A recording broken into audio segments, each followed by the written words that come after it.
everybody. We're just starting in 2 minutes. People are coming in, and just give us 2 minutes. We'll start in 2 minutes.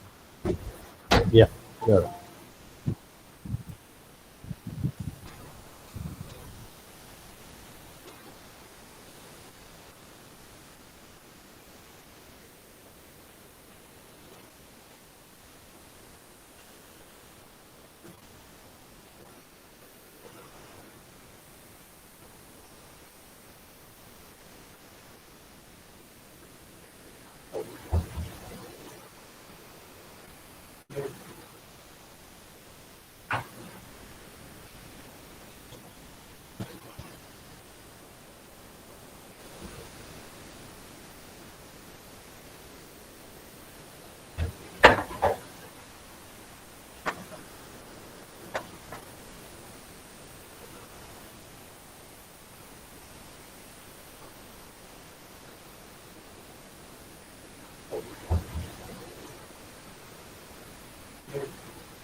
Really?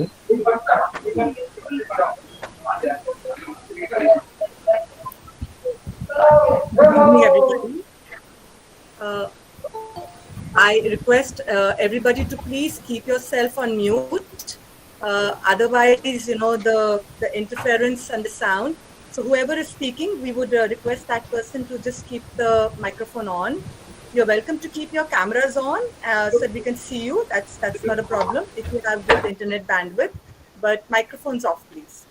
So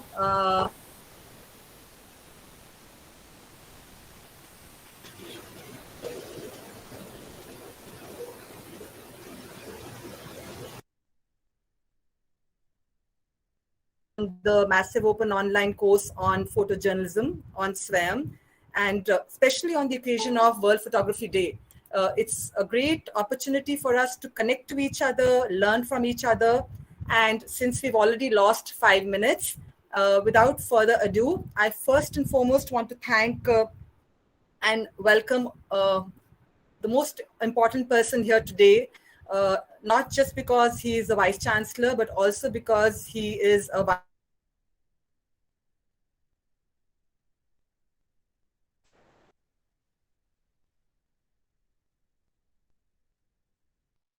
can help people to learn and learn better. So with us today, this evening, is Professor Gurmeet Singh. And Professor Gurmeet Singh is the Vice Chancellor of Pondicherry University. And I requested him, I said, it's for the first time that EMRC Pondicherry University is offering a massive open online course for people across the world who wish to learn through the online medium, but want the best of learning in the field of photography and photojournalism. And he was kind enough to agree to come on this forum and address all of us as an educationist who, in his heart, believes that education is lifelong learning. So I welcome our Honorable Vice Chancellor, Professor Gurmeet Singh. I also welcome our invited photography experts for the day, Nicholas Joffrey, who's communications head for the Consulate General of France of Pondicherry and Chennai. And we also have with us Mr. Desikan Krishnan, who's a very senior photojournalist, and he was the former photo editor of the very reputed and established Hindu newspaper in Chennai. So with them, I am there with you to answer all the questions. We have got quite a few questions on the discussion forum on SWAYAM. I have a printout in front of me. I've already shared the questions with Mr. Nicholas Joffrey and Mr. Desikan Krishnan. All of us are ready to take your questions. We are all ready. And anything new that comes up, we will welcome that as well. And this event is also being live streamed on YouTube for those who have not joined the course, but still would like to hear an interaction between learners and experts. So there would be somebody moderating and managing and seeing the YouTube live chat. And if there's any question that comes on the YouTube live chat from people outside the course, that would be brought to my notice, and I will bring that to the notice of the panelists, and we would take on the questions. At the outset, I want to say that some of the questions we received are very technical. What lenses do you use, and things like that. Don't worry, as we go along, you are going to be seeing 150 short videos in this course. That's a lot, all right? Those 150 videos will take care of each and everything you want to learn about photography. Nothing has been left out. Lenses, exposure triangle, depth of field, pixelation, crop factor. But it's not the camera that takes the photograph. It's you that takes the photograph. So the important thing is that we need to develop our qualities and skills as creative persons, as everybody is doing photography with their mobile phones, smartphones. Nicholas is going to talk about that in his opening remarks, the future of photojournalism, how the world is changing, because he has so many cameras and he doesn't use, I don't think he uses any camera that he has now. So he will talk about it later from his experience. But the main thing is we are here to learn more about, larger concepts and issues in this live interaction because the time is less. Technical answers, we will give it to you on the written discussion forum. We will give you all the answers in the discussion forum, the discussion group that we have in SWAYAM, in the MOOC. All questions will be answered on the discussion forum, and subsequently in all the, in all the lessons that we will have. Until now, I think we've had 8 lessons so far, and there are 42 more lessons to go, 50 lessons, 3 parts each, 150 videos. And as we go along, regularly, we will have live interactions at least once every month, maybe once every 3 weeks, so we can keep answering all your questions. But today, we will take the most important questions, which are about the vision of photography, the vision of photojournalism, and key issues that are grappling or challenging us as photojournalists who are facing the COVID pandemic, who are facing the future of changing communication, and that's it. So I would now like to begin with showing a short introductory video, because I think many people are on live on YouTube, and we will show a 5 minutes introductory video for the benefit of those who don't know what are we talking about, what is this course all about. And so 5 minutes, please watch the video, pay attention, because that is in a way like a meditation. The photographs that you see is in a way helping you to concentrate and focus on photography. And from there, we will then move to having Professor Gurmeet Singh speak to us with his encouraging words and announcing the photo contest that is going to be announced today by him. And after that, we will get on to the panel discussion. So without further ado, I am going to share the video. It's just 5 minutes long. Please watch it. And from here, we will move on to the rest of the proceedings.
Welcome, dear young friends, to MOOC's open online course on photojournalism.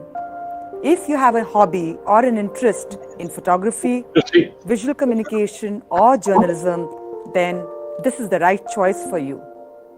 This course on photojournalism carries 5 credits and will be covered over a semester.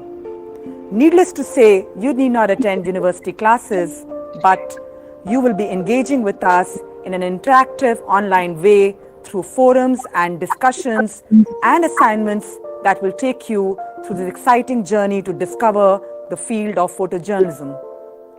So, what is photojournalism? You might like to ask. I would like to ask you, do you have a nose for news? Do you like to communicate with people through pictures? If the answers to these 2 questions is yes, then this course is suitable for you. Through joining this course, you will learn to have a command in the field and practice of photography. You will also learn about what is journalism, and you will learn how to blend photography and journalism to come to the practice of photojournalism. So how are we going to learn? We are going to engage in this course both theoretically and practically. Along the way, we will be sharing with you many interesting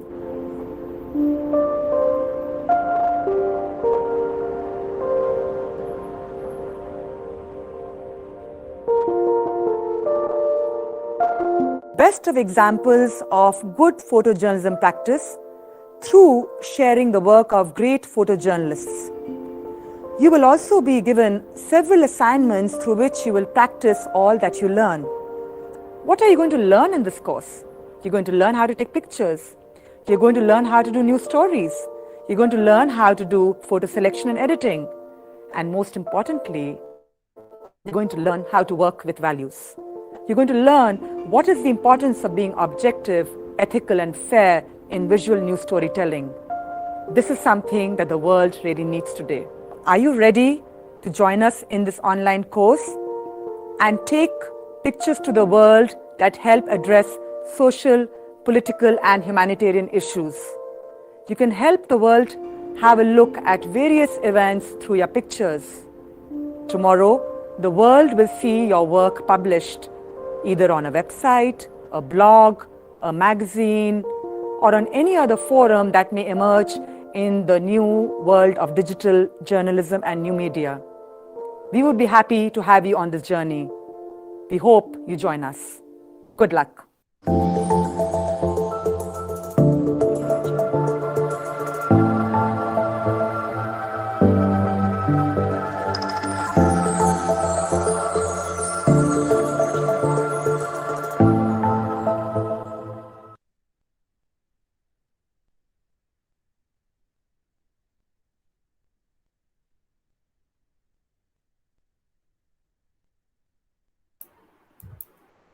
So this was the introductory video, which basically introduces what this course is all about.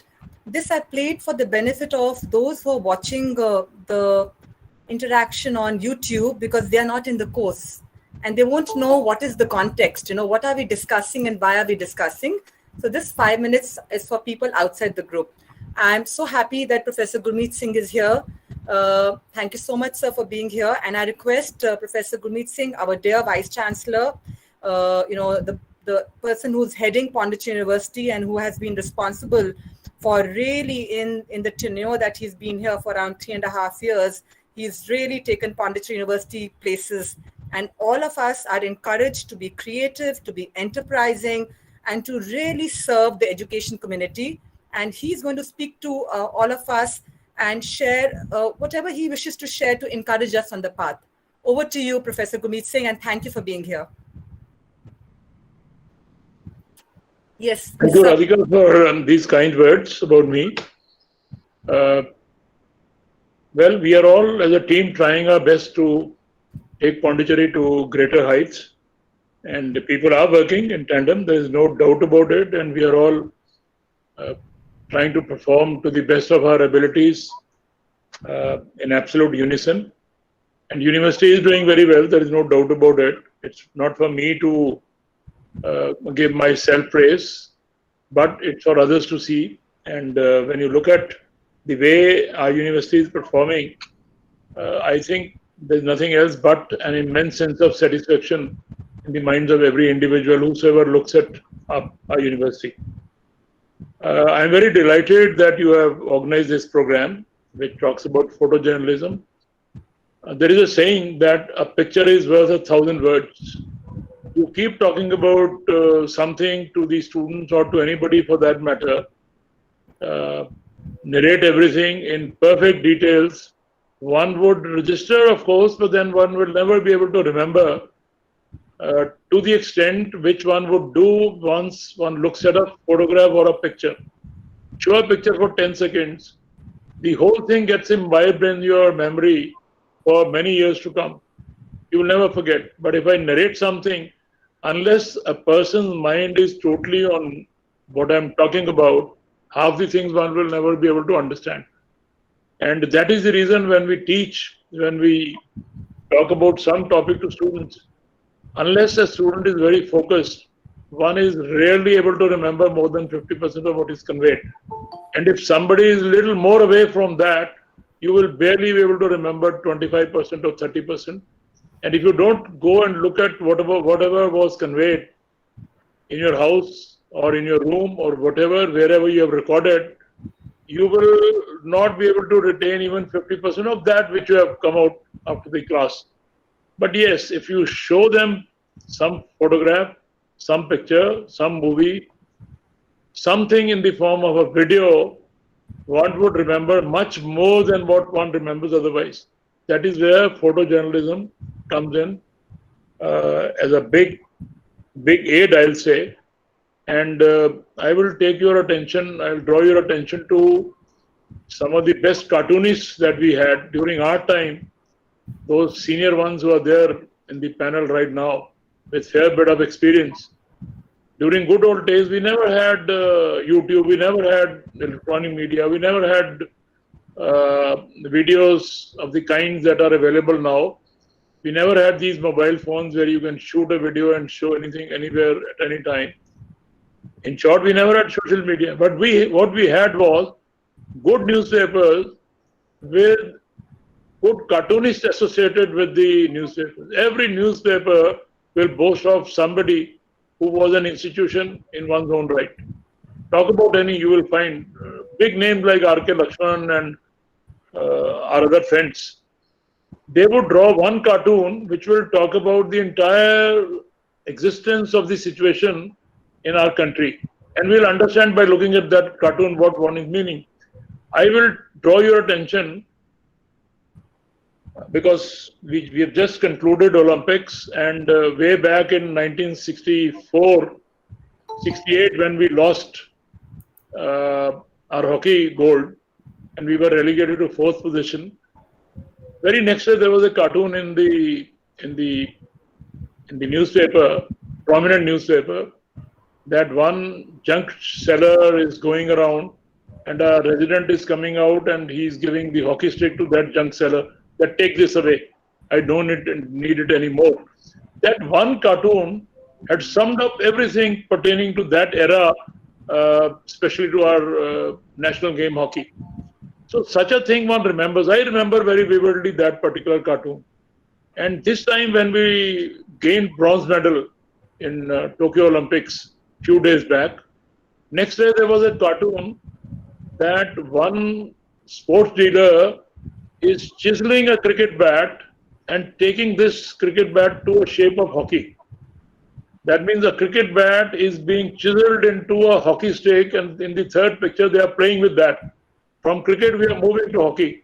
This one cartoon had summed up the country's mood, that now obviously the tendency is going to go from hockey to cricket, cricket to hockey.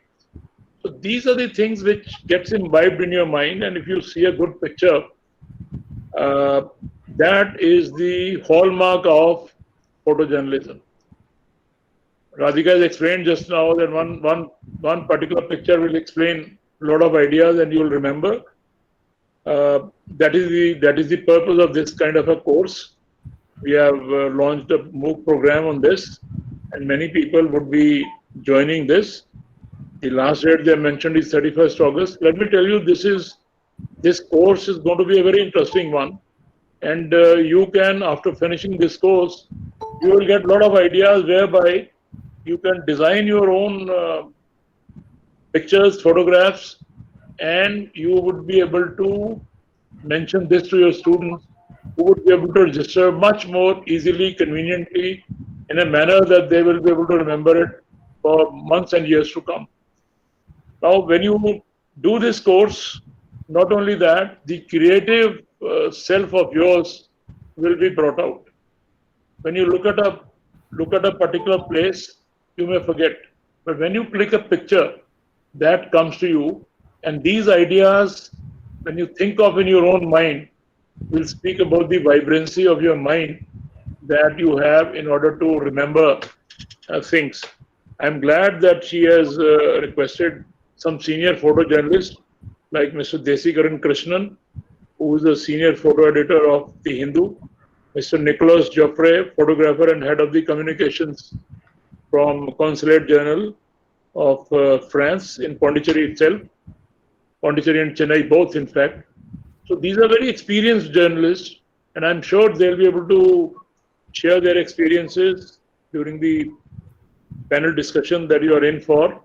I'm sure it is going to be a very lively panel discussion, which will bring out the salient features of what you need to do.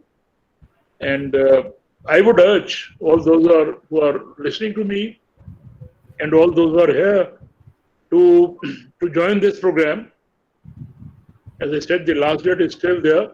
There are about 10 days left.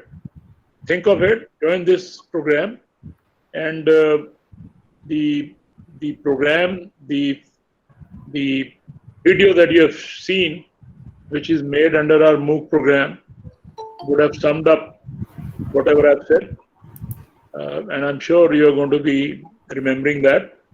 And if you join this program, you will be richly benefiting yourself, and the creative mind that you have will be enlivened in the right manner, and it will go a long way in bringing your best creativity out of your mind. Therefore, I give my compliments to the Department of EMRC, particularly to Radhika Khanna. Dr. Radhika Khanna is heading this department, and she's trying her best to bring out the best out of this department, which I'm sure will be there in the days and months to come. She's already brought in a lot of posters related to COVID, a lot of videos they have made, which is going to be useful to Pondicherry administration, particularly to their health department, if made right use of those. So I would be very happy if they are taken up. We are also urging Pondicherry administration to take these things to their advantage. And this program will go a long way in encouraging our young minds to take up photojournalism. It's a wonderful hobby. If you don't take it as a career, at least if you start taking this as a hobby, you'll do very well in all your endeavors. Therefore, I'm very happy, and I'll be happy.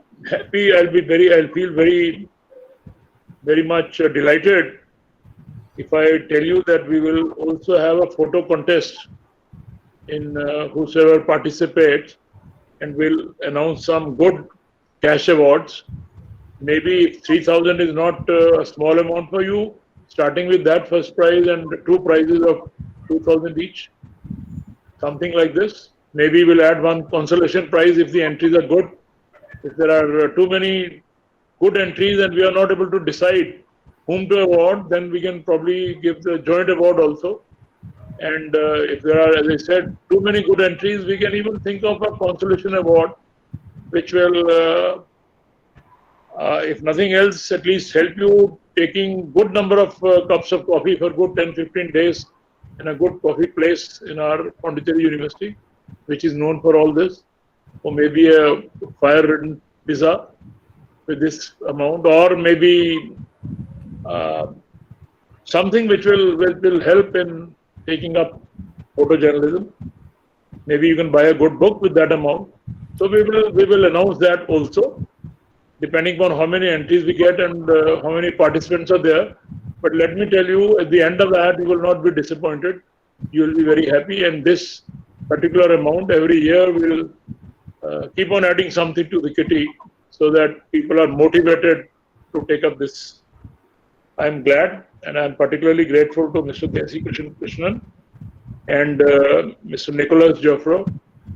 I invite them to this panel discussion and request them to give their best ideas in the most frank manner that they can and encourage people to take up photojournalism, which is a great thing to take up, let me tell you. If you ask me, I can go on and on talking about cartoonists of various newspapers. Talking about one will not be in a right taste. We have had wonderful cartoonists. You name a newspaper, everybody had a cartoonist who would straight away draw, and people will remember that. So naming one would not be enough. So there are many, and this is what our elders and our forefathers do remember. And this is how the journalism evolved, and now we have come down to the advanced stage of photojournalism. I wish the program a grand success and hope many participants would be encouraged to join this course by the last date which is there. 31st, I'm repeating, for every youngster's benefit, and extend a warm welcome to all those who are present here with the hope that everybody will enjoy this interaction. At the end of the discussions, when it is through, I would appreciate if all our youngsters who are participating discuss, put their doubts, clarify from these experts whatever you have in your mind. Don't bother about whether you're asking a right question or a wrong question, but do ask a question to them so that they give their experience and share their experience with you. Thank you very much for inviting me here, and I wish the program a grand success. Look forward to the introductory remarks of Mr. Desi Krishnan in this regard. Thank you very much, Radhika, for inviting me. Thank and you I'm grateful to everybody who's participating here. Thank you so much, sir. I am really, I'm really happy because, when something starts good, it will go good, is my belief. And this is a very good start because the live interaction is going to be an integral part of our course. And I'm going to have regular live interactions at least once in 2 weeks, I hope. And every time we will not have very prominent people with us. It will be just me and a couple of other resource persons. But it's a great start. We feel good. We feel a lot of energy. And I think that's great. Thank you so much, sir, for encouraging words. And sir has already announced the photo contest. And that is basically to encourage and incentivize, effort. That let's not think it's just an assignment. Let's not just think, it's an academic work. No, it's about you picking up your camera or your mobile phone and using it to express an idea. And to express an idea that needs to be expressed. The theme of the photo contest that we have is called Endurance, Crisis and Future of Humanity. I will be sharing this poster on the SWAYAM dashboard soon after the meeting. And basically, we have gone through a lot of crises in the recent years, COVID being the biggest, crisis that humanity has faced. There have been earthquakes, there have been floods, and there have been other crises as well. How, through photography, can we creatively show what human beings have encountered and how will we come out of it? So there's a detailed instructions. There's a registration form on Google, and all of this will be shared with you. And I will just share the poster with you. Just a second.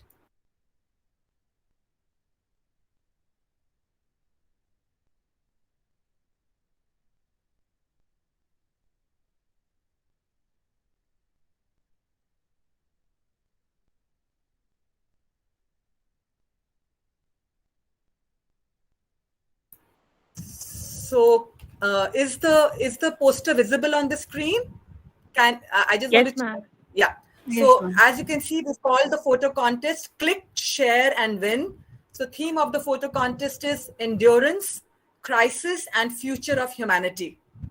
And the registration form is here. There's a Google form here. And the start date is tomorrow, but I don't expect anybody to give a submission tomorrow. You should not give a submission tomorrow. You should think about it and work on it. The last date for submission is 13th of September, and the announcement of the award winners will be made on 18th of September. And the winners will be selected by a jury consisting of senior photographers. And you stand to you have a chance to win a cash prize, as Professor Gurmeet Singh just shared. All certificates will get an e-certificate of participation, and top entries will receive a certificate with special mention. We are also trying to get you, I cannot promise, but you may get other knowledge materials like books. You may get some camera accessories. I don't know, but I will work to try and make a kind of a reasonable response and reciprocate your effort in learning. And there's a Google form for this, and all of this will be shared with you later on. So so that's for the photo contest. The photo contest is only open to people who have registered in the course. So if somebody wants to enter into the photo contest, you have to register on the course, and then you are eligible to join in the photo contest. All right. Thank you so much. And now I would request Mr. Desikan Krishnan. He, as I introduced earlier on, he's a senior photojournalist.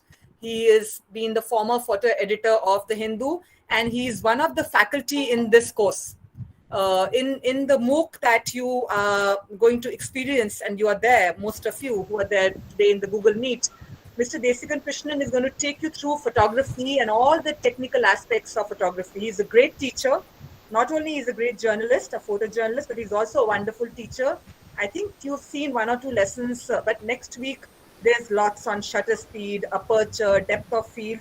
So most of the technical sessions are handled by Desikan sir. So please, your opening remarks, we can do that for about 5 minutes. And you know already what the questions are, you know what the MOOC is. And I invite you, sir. Please, thank you. Thank you, Radhika. And it was a wonderful opening remark by your Vice Chancellor. In fact, whatever certain things which I wanted to say, he has said it himself. And this photo contest, normally, starting with the photo contest, is limited to published pictures, especially in photojournalism, is limited to only published pictures. But this is a very open photo contest where all of you, whoever has got a good photograph, and you may be competing with some of the photojournalists have also registered on this course, and you may be competing with them, and that should give you a lot of, I should say, pride if you manage to win a prize. So participation is open. It's not only for published pictures. I know all of you are students. You may not have published pictures, but it's open to whatever pictures you shoot on that theme. The course, yes, we have spent a lot of time preparing this course, reworking on the course, reworking the syllabus, doing that, Radhika. And this is by far, I would say, the most comprehensive course, not only in photojournalism, but also photography, because we start with photography, we start with the basics, we take you on to further details and further technical advancements. We discuss about cameras, we discuss about so many other aspects of photography. So it is photography plus photojournalism all in one solid course is what we are presenting to you in the later days. I have nothing more to say. I think I would shorten my introductory remarks so that we could take on more questions, the interactive session. That's it, Radhika. Thank you, Desikan sir. Thank you so much. And there are lots of questions that have come our way, so we will give quality time. Are we not having the opening remarks of Mr. Nicholas? Because yes, we are, sir. I was going to invite him. I was just going to invite him now, sir. Yeah. So Mr. Nicholas Joffrey is a photographer, and he is the head of the communications here in Pondicherry, Chennai, as he's introduced. And I request Mr. Nicholas Joffrey to give his opening remarks and also about what Mr. Nicholas thinks is going to be the future of photography and future of photojournalism. Yeah, Nicholas. So you can listen to me? Yes, Nicholas. It's so clear. Just to introduce myself, I've been a photographer for several years. And when I began photography, there was the photographer and there was the journalist. And now we speak about photojournalism. Does it mean someone is missing? No, in my opinion, no. But the job has really changed. That means now you have to merge photography and journalism. So you have to be also a good writer and a good photographer at the same time. That's why I think this MOOC also is extremely interesting, because you can learn not everything, but a lot of things. So I cannot speak too much about journalism, but about photography and the future of photography, I can discuss. And so what is happening right now is we have seen after till 2007, iPhone came, and now we don't need really DSLR. I've read a lot of questions telling, is it better DSLM or DSLR? This is not the point. The only thing is you have to get the scene, the eye. If you have a good eye, any camera you'll get will make nice photos. The best photographers are using usually one single lens. So my favorite one, for example, Jean Vert in France, is using a 50 mm, 1.2, and maybe 85, and that's it. I'm using also, when I'm doing photography with my DSLR, 50 mm, that's it. But then what do I do, and what is the difference from a good photographer, in my opinion, and an average one? Is the good photographer is making photographies, and the average one is taking photographies. It's a huge difference. When you take a picture, you don't move, you have a look and you click. When you make a picture, then you think, what do I want to show? And then you find the best angle, the best light and everything. But that doesn't mean also that you need a lot of equipment. That's not true. Because the best photographers that I know, so for example, you have Cartier-Bresson, who came to Pondicherry in the 50s and made photographies of the Mahatma Gandhi and Sri Aurobindo. He was using no flash. He had one DSLR, at that time it was a Leica, with a 50 mm, and that's all. And he did beautiful pictures. So there is no technical issue on the choice of this and this. It's only the eye of the photographer, in my opinion, which is the most important. Thank you. Thank you, Nicholas. Is that it, Nicholas? May I just intervene? You can carry on with your program. I have a couple of other commitments. I'll just finish that, Yes, and would beg your permission to leave. Thank you so very much. Thank you, I sir. appreciate your effort. Thank you very much, sir. Thank you. Thank you. Okay, great. So, yeah, Nicholas, that was really nice, very pertinent opening remarks. And now I have these questions here. We will start with the interaction, and we have, Loganathan Velamurgan from Chennai. I think he's a practicing photojournalist, and he asks a question about, I'll read out the question, and I'll leave it to Desikan Krishnan sir and Nicholas to choose, who would like to answer. So maybe, we can just decide. So Loganathan Velamurgan has asked, as the technology keeps developing, there's a huge development in the photographing equipment too. Does photographs taken using drones, GoPro cameras come under photojournalism? As they change the perspective in total, I would like to know, what do other photojournalists think about drones and GoPro cameras in photojournalism? So, Mr. Desikan and Nicholas, it's up to you. Anybody could respond to this. Yeah. But Nicholas, would you like to respond to it? Or would you want me to respond to my whatever? opinion. I can give only my opinion. Fine. Because to me, drone is not photography, it's filmmaking.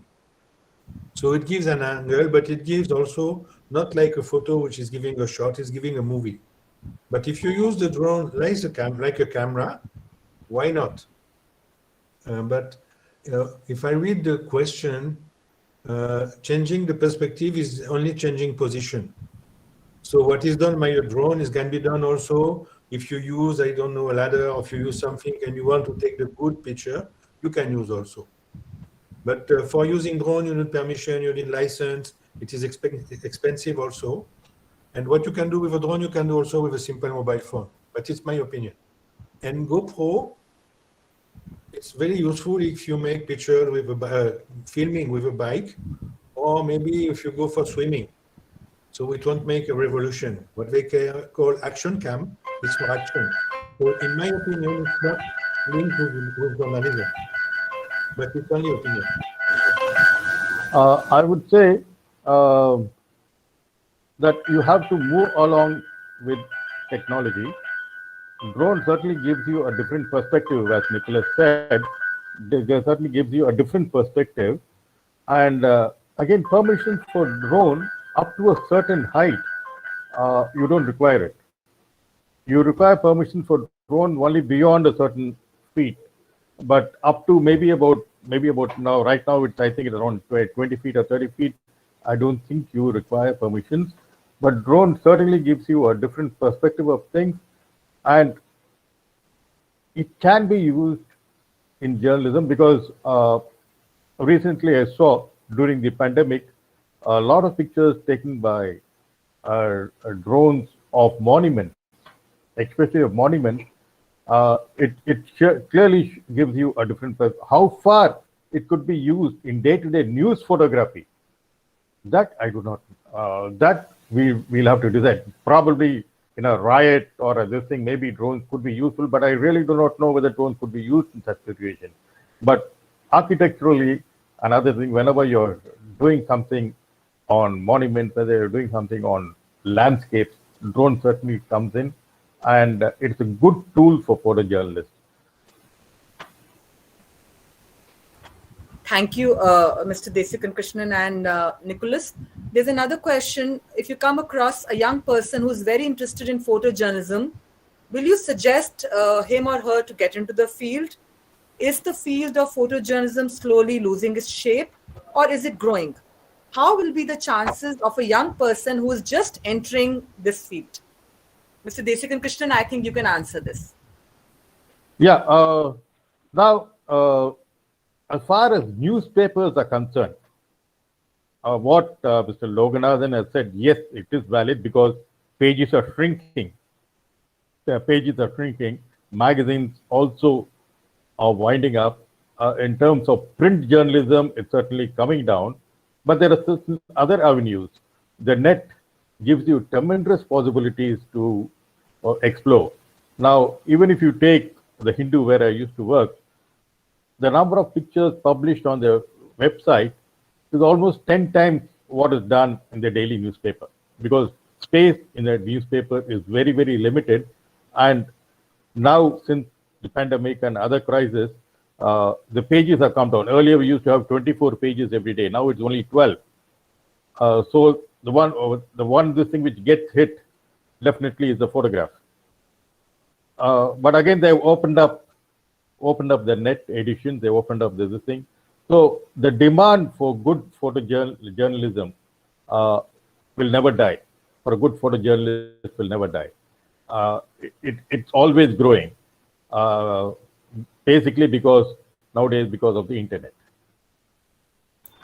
Thank you, sir. The next question is, why is there a huge difference in the photographs taken in a regional newspaper and a national newspaper? For example, a photograph of an event in a regional newspaper is not as creative or staged or newsworthy as the photograph of the same event in a national newspaper. I certainly would not agree to them. Sorry, Nicholas, could I answer this? No, I'm 100% with you. Okay. When I read this, I'm not agreeing also. I don't agree with the press for the consulate, and I did not notice any difference from local or national photographers. In my opinion, this is not true. Yeah. It's my absolutely know this thing, because I've seen a lot of regional in Chennai, the Tamil papers, they come out with fantastic pictures. They come out with lovely pictures, much better. Sometimes even, I wouldn't say sometimes even better than the so-called national newspapers.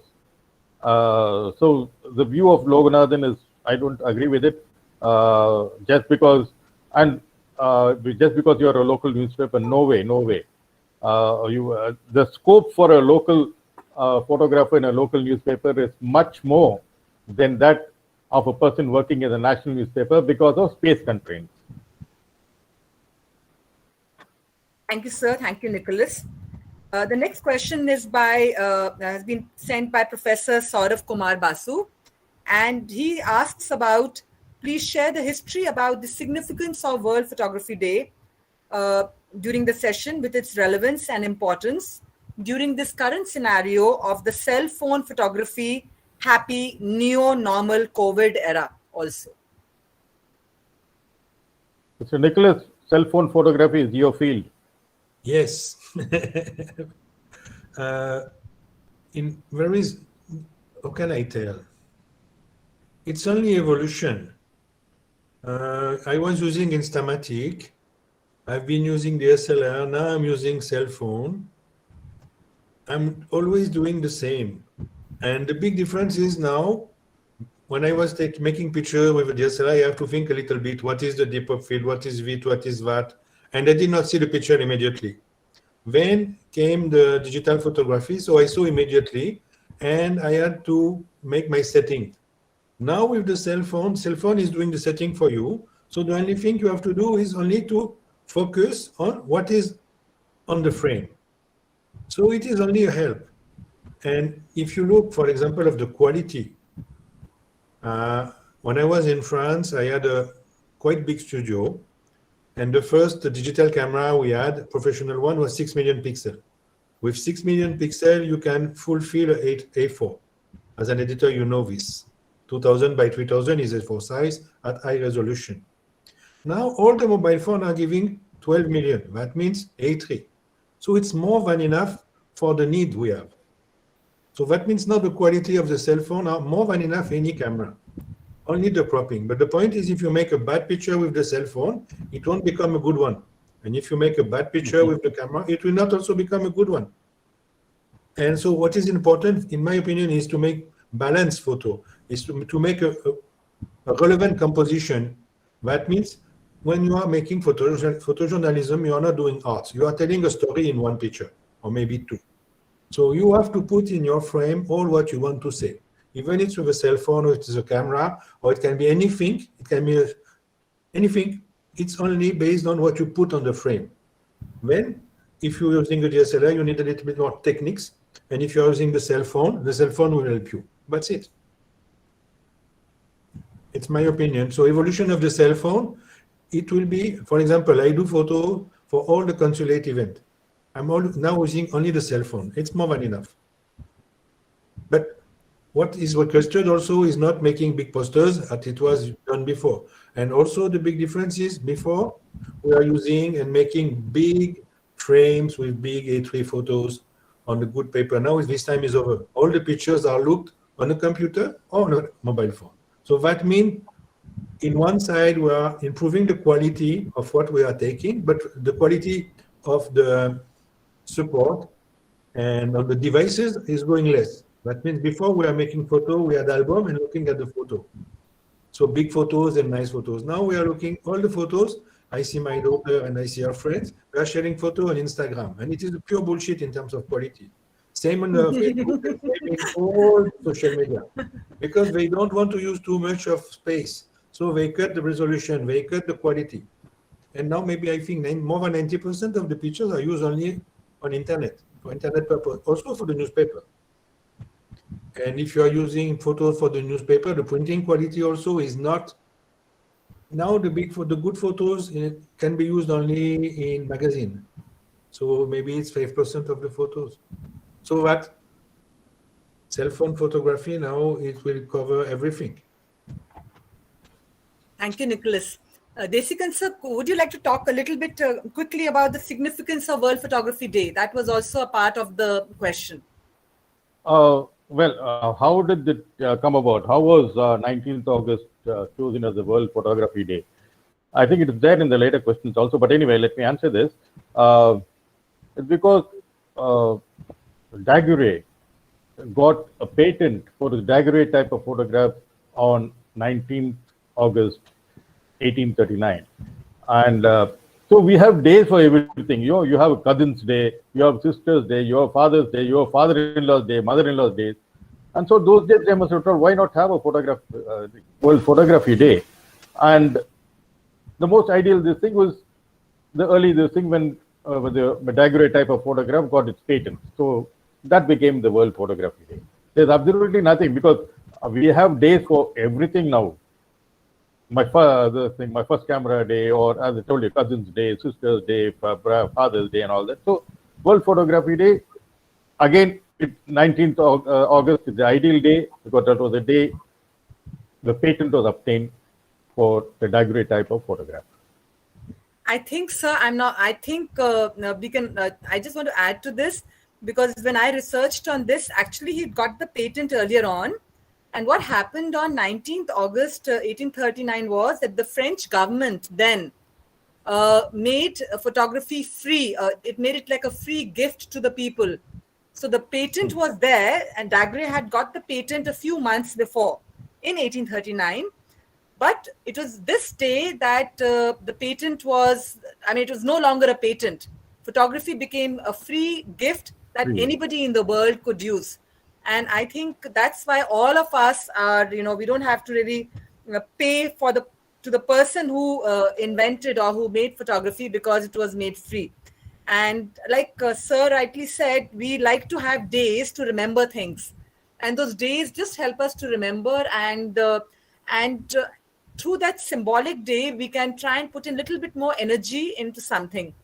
So for us today, World Photography Day, it happens to be an opportunity that we are using this opportunity to connect to each other with a common interest that we all have, that we want to know and experience and practice photography. And that's why we are here together. So thanks to World Photography Day and thanks to Daguerre, we are here today.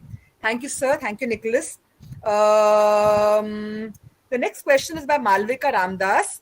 And she asks, exactly how long does it take to master photography? The use of manual mode in photography is the right way. How hard is it to get a knack of this? It takes a lifetime to learn to be a master of photography. No, exactly. Nobody ever masters it. Nobody ever masters it because there's so many fields. The photograph which I shoot, which I like very much, Nicholas may not like. And what he takes, I may not like. So there is no photograph which could get 100% marks, right? So it's a way of life. Photography, you keep learning every day. You keep learning. As you take a picture, you learn. Even if you shot 1 lakh pictures, you're still learning. I'll tell you a simple example in my own thing. I did a documentation of Kanjipuram. I documented around 400 temples there. I've shot more than 1 lakh pictures. Fine. But now I joined a Facebook group called Temples of India and ASA. There they have wonderful pictures of temples. Now, if I go back to Kanjipuram, my perspective will be completely different. So at the age of 69, I'm still learning. Although I've been a photographer for 45 years, I'm still learning. I look at some pictures, I say, hey, this is much better than what I did. So I go back again and try and do it. So there is no this thing on learning photography. And on the manual mode, I would say when you're learning photography, use the manual mode. That is when you will learn the controls. When you're learning photography, don't take shortcuts. Don't go to the program modes or learn the manual mode. Once you learn the basics, then you can go to either to the shutter priority mode or aperture priority mode. Because as a photojournalist, when you're shooting in a crowd, you don't have to be bothered about exposures and other things. Camera will take care. You're paying a lot of money for the camera to take care of this. But you should know what is happening inside the camera. So when you're learning, use the manual mode. Once you know the controls, then you can go to the automatic mode. I'm just putting it the other way around. You want to say something, Nicholas? Yes, I would like to ask something. I'm 100% with you, sir. And also, when you are using the manual mode, then you can choose the best mode for the picture you want to take. Because if you use a camera, for example, you might use aperture mode or speed mode. But if you don't know manual, then you don't know maybe when to use one of these two, which are the most important. But if you don't know manual, then you don't know what is happening. Yeah. And even if you are using also a mobile phone, you have now some software like Magic Lantern and others on which you use your mobile phone as manual. Even all the Samsung now, you have a manual mode and you can do everything. So you can see or aperture, the speed, and the ISO can be adjusted by yourself. But then, as you said, when you are doing photographies as photojournalist, when you have done to mind about this, you have to take the picture, to make the picture as fast as possible. So you have to focus on composition, but you have to know also how to make it manually. It depends when you learn and when after you are working as a professional. Thank you, Nicholas. Thank you, Desikan sir. There's a question on the chat here by Spurti Hegde. And the question is, hello, sir, who do you think is a good photojournalist? And what is the difference between a photojournalist and a news photographer? Desikan sir, would you like to answer that? A photojournalist is the one who takes pictures as well as is able to write something about it. Okay, that is photojournalism. It's photography plus journalism. That he is a photojournalist. Now, all newspaper photographers cannot be called as photojournalists just because they work in a newspaper. Photojournalists should be able to take pictures as well as write.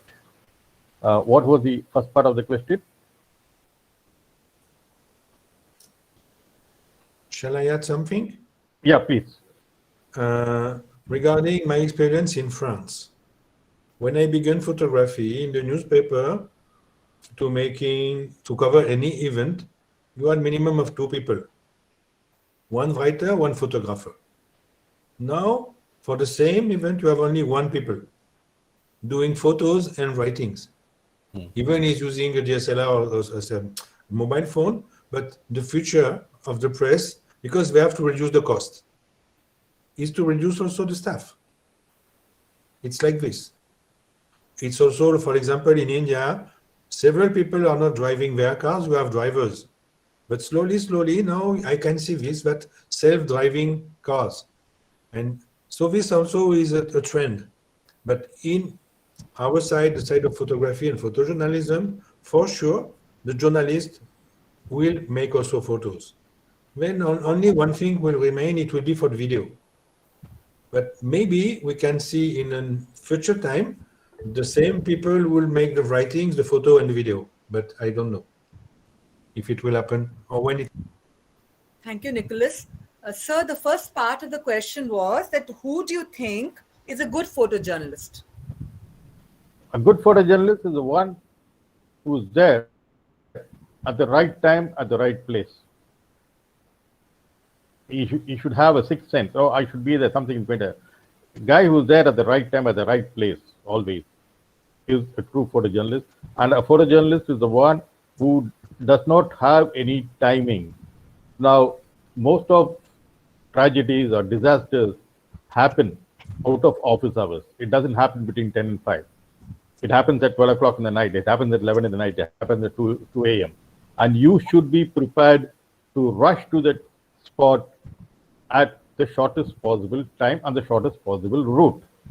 So a photojournalist is the one who always goes to bed with his camera, so that he picks it up and he just leaves whenever there's a disaster. Disaster, as I told you, does not happen. It doesn't happen between 10. It doesn't have a working hour. So a photojournalist also is the one who doesn't bother about his working hours. He may be working not every day, 18 hours a day, 16 hours a day, but gets paid only for 8 hours a day's work. So, and being at the right time, at the right place, makes you a good photojournalist. Thank you, sir. There's another question by Hiba Afzal, which Nicholas and sir you can answer. It's related to this question. What's the main quality one should possess to become a professional photographer? This is by Hiba Afzal. Nicholas, would you like to start with that? Yeah, yes, I can give my point. The difference between a professional and a photographer is because now with the digital cameras, a lot of people believe they are good photographers. Even my mother, she believes she's very good right now, but she's not so good. But the big difference is if you're a professional, for you it's compulsory to get a result. That means if you are covering an event as a photojournalist, you must bring back good photos. You cannot say, okay, not this. No. It's a job. So that means you must bring back something good. But A photographer is, when you make it as a hobby, you can say, no, the light was not good. And no, as a professional one, you have to find a good position to have the best light and to bring something that you have been paid for. It's very important. A professional he must give a result, even it's difficult. And someone doing for hobby, he will do his best, and that's it. But as a professional photographer, you have to bring something in a certain standard. So the photo should be clear, it should be cropped normally and balanced and everything. Then there is another part of the photography, and it is also my background, is advertising photography. So advertising photography is another world, because you have time and you have a studio, and so it's very different. Because photojournalism, when you cover something, you don't have the lighting and you are not in the studio. You are outdoors or you are in a place for which you cannot do what you want to do. So it is another world. But for photojournalism, you have to find, as Sir said, the good time and the good place. But that means also the good place you might have to spin around. Because when I see photographers here, you have 20 in front of the CM, but maybe the best angle should be a little bit in another place. So for the 15th August, I was covering this because my consul was there, and I saw all the photographers. So I decided to take another angle. But it's up to you. But you have to think, and then you have to bring back the good photos, which is very important to me. So it's the huge difference between hobby and a job. Thank you, Nicholas. Sir, you want to add something to this? Yeah, in whatever genre of photography you're in, a professional should have a certain amount of consistency in his work. That is what differentiates him from the professional to the hobbyist. Not that the hobbyists are bad. We have excellent photographers who are not professional. They are engineers or doctors, but they spend most of the time and excess money on photography, especially wildlife photography, bird photography, and they come out with excellent pictures, much better than even the professionals do. Professionals are limited either by the genre or by this thing, because these guys are free. So I would say a professional photographer is the one from you can expect some consistency. Thank you, sir. There are some questions also coming on the chat, which we'll take towards the end, because first I would like to take the questions which have been posted to us on SWAM on the Google form or the dashboard, which already I've shared with Desikan sir and Nicholas. We will run through those questions, and then I will take the questions on the chat after that. Is it all right with everybody? Okay. So now Ishtaq Mohammed Kadri ji, who's here, I can see him with his headphones, and it's great to see some faces. And Nadarajan Lakshmana Swami sir also, I see him. So thank you so much. It's nice to see faces and not just see a screen with a D or an S or whatever. Thank you for being kind and letting us see your face. It's nice to have a human connection. Thank you so much. So his question, he's here, and his question is, I would like to know the process of getting a press ID after successfully passing the exam in November, where to apply, who is the issuing authority, and in PTI. I don't think it's the PTI, but he asks in PTI, and how much does it cost? So I think generally, sir, you want to ask how to get a press ID, right? That's the question. Desikan sir, would you like to throw some light on this? You cannot get a press ID unless you're working in any newspaper. Yes, as a freelancer, it's very difficult to get a press identity card. You have to be connected with some newspaper, or you can be a freelancer. You can get a letter from any of the newspapers saying that you're working for them, you're supplying pictures for them as a part-timer. Unless you're backed by some newspaper or magazine, you will not get a press ID.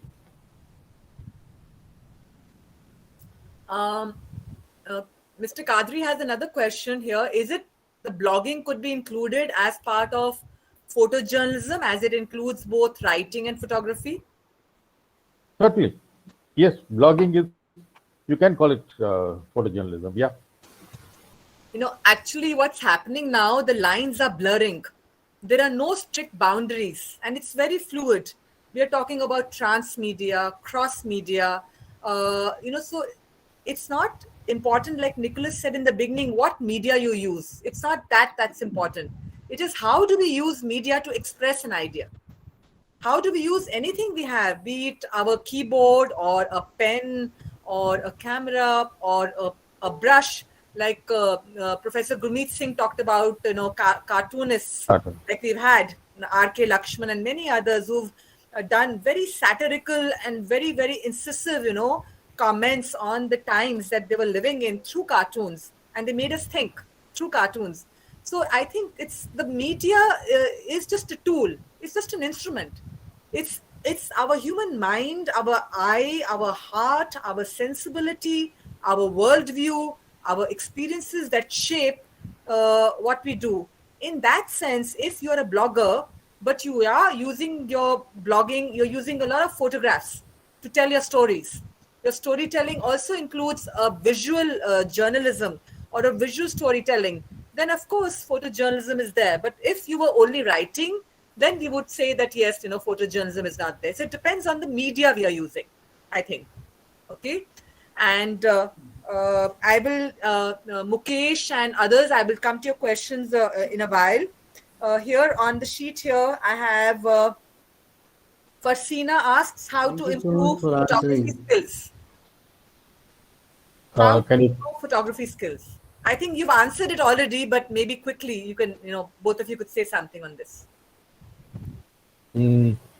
practice, practice, practice? That's the only way to improve your skills. And more importantly, as I told you, my Kanjivaram experience, have a look at others' work. Have a look at how people react in certain situations. When it comes to media, put yourself in that position. Okay, you see a picture of a riot. You put yourself in that. What would you have done? Gurmeet also said, have a look at a photograph for 10 seconds. Yes, that's very important. Even if it is a single column picture, have a look at it for 5. We hardly look at a picture for 2 to 3 seconds. Have a look at it for 5 seconds, 6 seconds. If it's a bigger picture, 10 seconds. You learn a lot from that. Now, that is how you improve skill by constant practice. I'll give you another example from my own photography days. I used to cover a lot of sports. Okay, I used to cover cricket. I used to cover hockey. I used to cover a lot of sports, a lot of cricket. Now, I quit Hindu and I was a stringer for the Associated Press. And after nearly 3-4 years or 5 years, I was asked to cover a cricket match. So I went for the test match and I could see things happening before me, but I wasn't able to react to the situation because I was out of touch. I was out of practice. I was out of practice, not in photography, but I was out of practice in shooting cricket. Not that my reflexes were slow. My reflexes were as fast as ever, but my reaction time, my reaction to the situation, that dimmed down, that came down. I wasn't able to see. Probably I was waiting for the action replay because I've seen a lot of matches on TV. So probably even though your mindset changes, I was waiting for the action replay. So unless you are in touch, unless you are in practice constantly, consistently, when you want to take a picture, all the elements that go in to make a good photograph will not come to you. Otherwise, if you are constantly practicing photography, that will become like second nature. And as soon as you are in a situation, you will know what to do. Nicholas, you'd like to say Yes, something? I would like to add something. Yeah. Is if you ask people, who is your favorite writer, who is your favorite actor, what is your favorite movie, everybody can answer. And I have noticed that several people, a lot of people, even the students in photography, they don't have a photography culture. And if you want to learn, you have also to a little bit learn what has been done previously. And then if you know the range of all the photographers, India has fantastic photographers, America also, France also, then you can inspire yourself and take a little bit from one, a little bit from another one, and then you will get your own signature. But if you don't have culture, then it will be very difficult. If you don't have a guru, a photo guru, in my opinion, it will be very difficult to improve yourself. And what Mr. Krishnan said, which is very important also for me, is to take time and analyze. I've done this picture, what is good, what is not good. And also to give, to analyze to someone. Because your point of view, you cannot, it's very difficult for someone to see what is bad in what he has done. You don't see your mistake. So you have someone, to ask someone, a friend, another student, or someone you know, to analyze what you are doing. And then you also you have to be able to analyze the work of others. And then you'll get a good scene. Because sometimes also what you see in the camera is not what you get finally. And you think something is fantastic, and you'll get the Pulitzer Prize, and then you see and it is not so good. So it's important, and it's a repetitive job. That means if you have to do it 100 or 1,000 and 10,000 times, then experience will come, and then immediately you'll make nice photos. But it takes time. It's a very long process. But you have also to look at what has been done, but not only in India. Of course, you have fantastic masters, but you have fantastic masters also in photojournalism in US. You have fantastic photographers in UK. In France, we are more focused on fashion and others, on society. But it's also important, and when you mix all this, and you make beautiful pictures. But it's important to have a culture of photography, and to learn what has been done by photographers, but not only Indian one. You have to open your eyes to the whole world. Thank you so much, Nicholas. I think both Desikan sir and Nicholas have really shared something very important, that we must have the patience and the curiosity and the desire to look at the work of other creative human beings or souls, and how they have interpreted the world around them through their eyes and hearts. And when we see a variety of body of work from across the world, then we start, understanding that there are ways and ways and ways of photographing. There's not one right way. There is not one way of doing a composition. And that was beautiful what Nicholas said. And we are saying that in the course as well. If you're watching the video lessons sincerely, and if you're really following the content with concentration and love in the manner that we have made it, we are saying that again and again, that we need to make photographs and not take photographs. And that really makes a difference. Just don't click a picture, but that feel it, think about it, sense it, and then take or make a picture, and they will be different.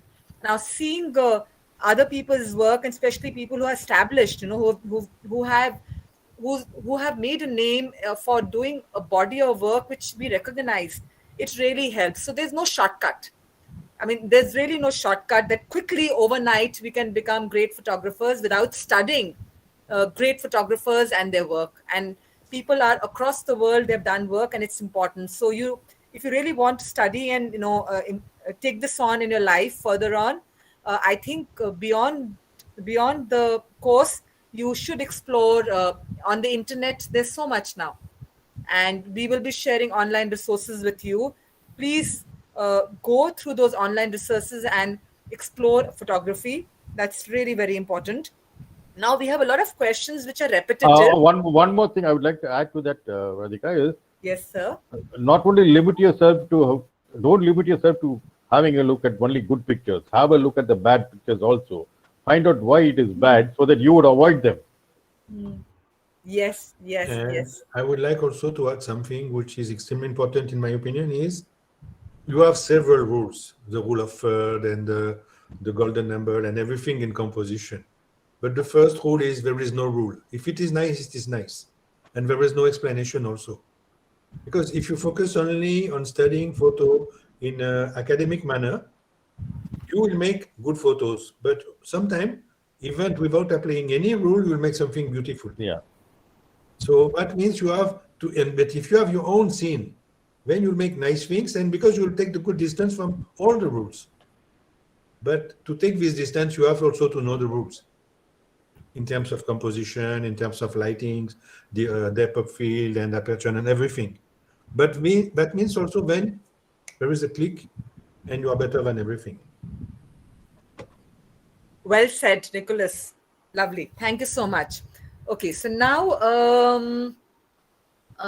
there is a question by Manas Jyoti, and Manas is also here with us today. He asks, is photographing half-naked children during disaster considered unethical? Ethics of photography, see, if you strictly look at ethics of photography or photojournalism, I don't think 90% of the photographs which you see can be used. Okay. Now, ethics say that you got to get that person's permission. How can we?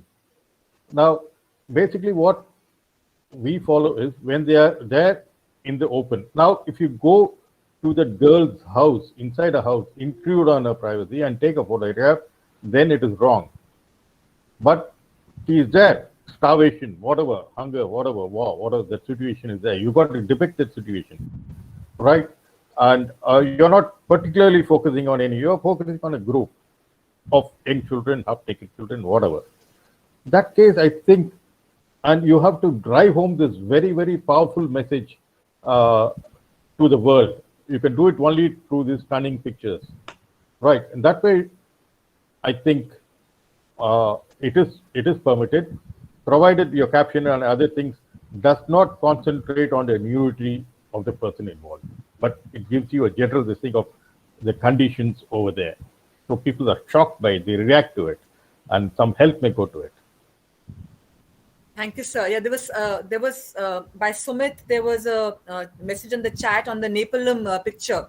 That is a classic picture, an iconic picture that the girl is running and she's naked, but it showed the horror and what happened at that moment, and that is why I think it's important to have discretion and judgment on what picture we should take when and for what.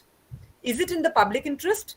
Are we taking a picture because through that picture we are going to be able to communicate the pain or the trauma of somebody and maybe support them and do something about it? Or like I sir rightly said, are we intruding into somebody's personal, pain and being insensitive and being which is not welcome. I mean, we should be able to sense that what we are doing and we have to defend it. Finally, all of us have our own moral compass. There is no absolute moral compass that all of us will follow one kind of way of looking at life. So I think it's the judgment that we need to make, that what am I doing? Is it right? Is it needed? Is it necessary? Is it going to be helpful? If we have these kind of questions in our checklist, and which comes with practice and encountering these things, then we know what is the right thing to do at the right moment, which I think is again and again being told to us by Desikan sir and Nicholas. And I hope that it answers your question, Manas. Manas had posed another question earlier on, which I would like Nicholas and Desikan sir to answer. I would like to add something about Nicholas, please do. The children, because for example, in France, it's strictly forbidden to make pictures of children without the permission of the parents. And now with internet, you might do something allowed in one country and forbidden in another one. So that means also you have to be extremely cautious when you do something because of course I don't know exactly all the rules and regulation in India about the copyright, but in France it's extremely strict. In India, maybe it's on the judgment of the photographer and it has to be balanced, which is, in my opinion, the best way to do. But also you have to be careful, because now when you publish something, for example, if you take a French girl in Pondicherry and you publish this and it is seen in France, you might be trouble. And it's also the same for American and foreigners. So it's quite complicated. And for us, for example, for the consulate, when we are doing pictures, the copyright is now becoming a real issue because we have to take care of many regulations.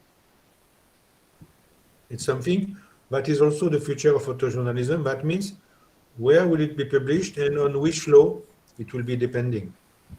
It will become an issue. Because now on Facebook, for example, you are under the US law, even you publish something in India.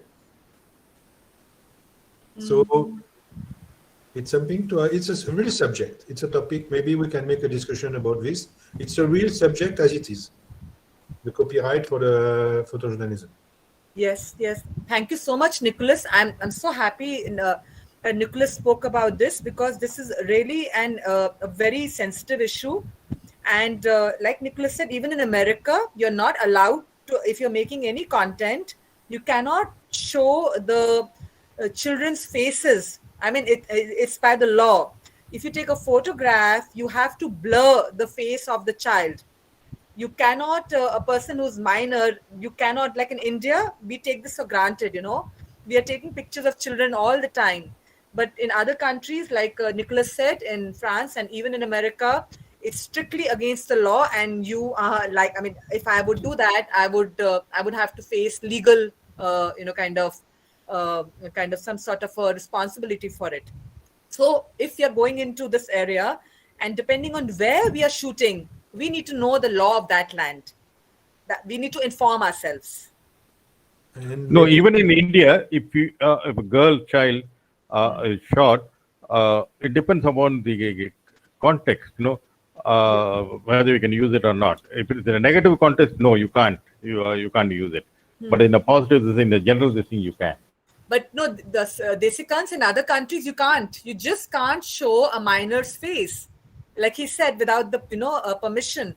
And in America, they're so strict. I did something for National Geographic, working with the students of Kendriya Vidyalaya in the Pondicherry University campus. I did a project with them, and they wanted a 5 minutes video, and they gave me strict rules and regulations that you're not allowed to show the face. You have to document the children without showing their faces.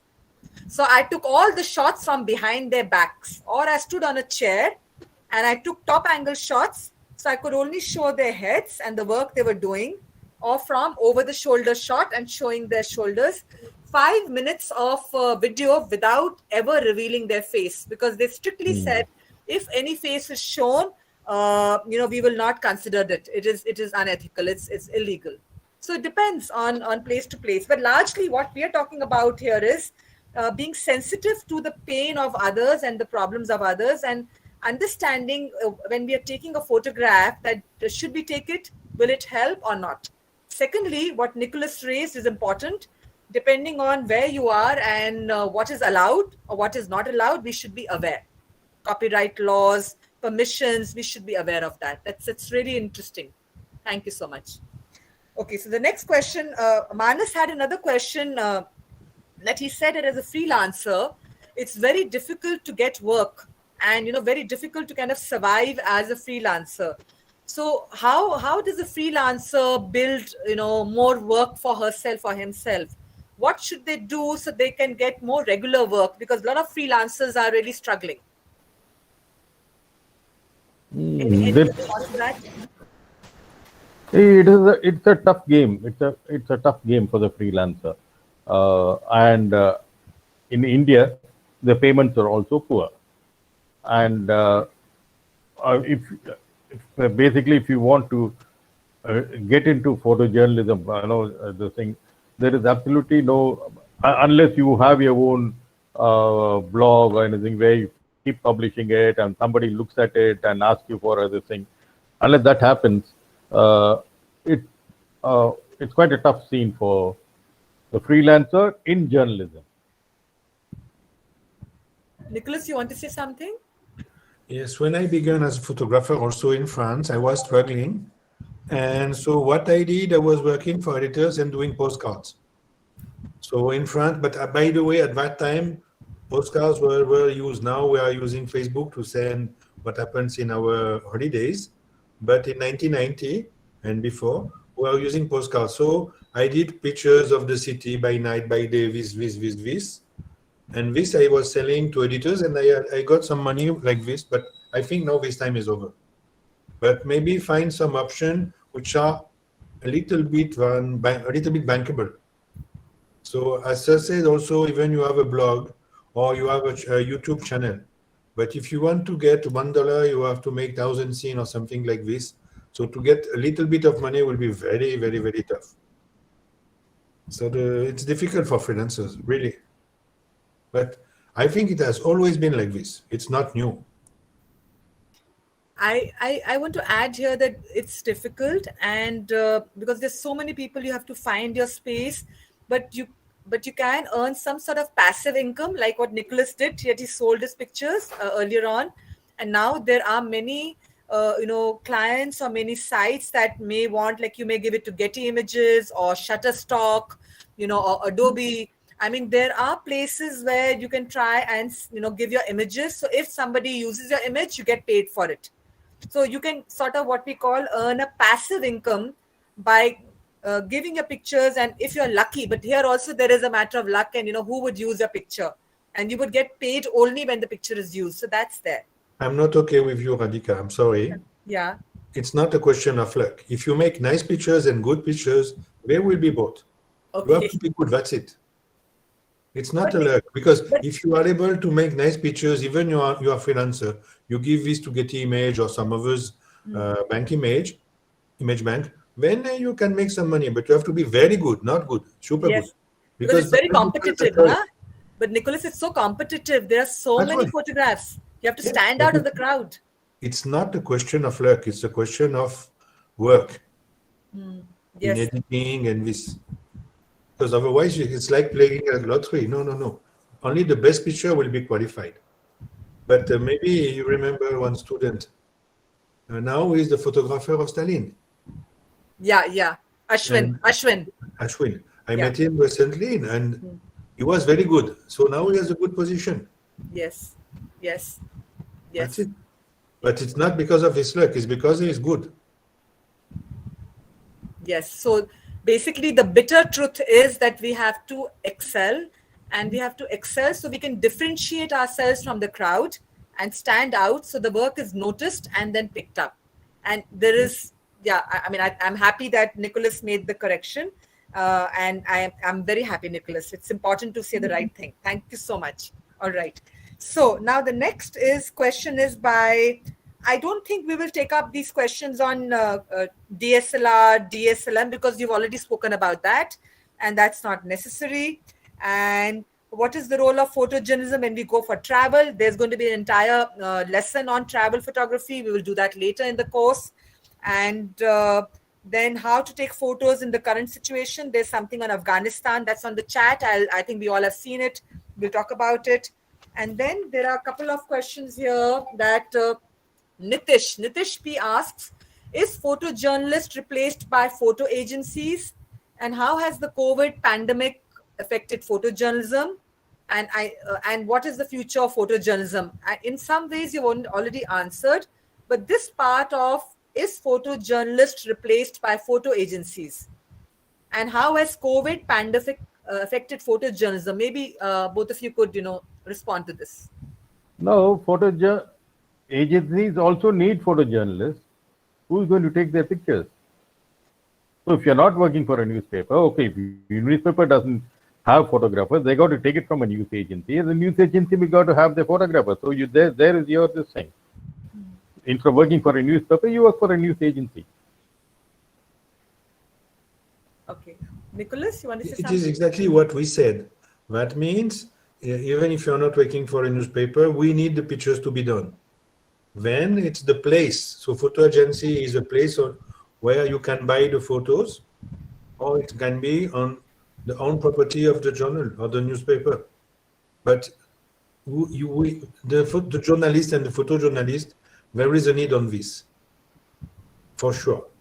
Either you will do the text and the pictures and the video or something, but we need someone to do the job. It cannot be outsourced. It's not possible right now. And so coming back to the pandemic, I don't know in terms of income, but I know that in France, because all the crisis is there. So they are struggling a little bit, but it did not change the world. So they have to work a little bit more, but it did not change really the world, the pandemic, for the photojournalist. It is what happened in France. Here, I don't know, because I'm not so much connected now. Thank you, Nicholas. Yes, sir. Yeah, here again, the photojournalist is the one who has to be there when or where it happens, right? And now the options of gathering information from others or official sources and typing out your story in the evening doesn't happen for the photographer. Whether it is a pandemic, whether it is the rain, whether it's a cyclone, whether it's a fire or earthquake, whatever, the photojournalist will have to be there on the spot. There's no reporting for him. So it's slightly tougher for the photographer than the journalist, who could probably gather information and make a great copy. He can interview people, make a great copy. But the journalist will have to take the chance, will have to take that risk, and he's got to be on the spot. Thank you, sir.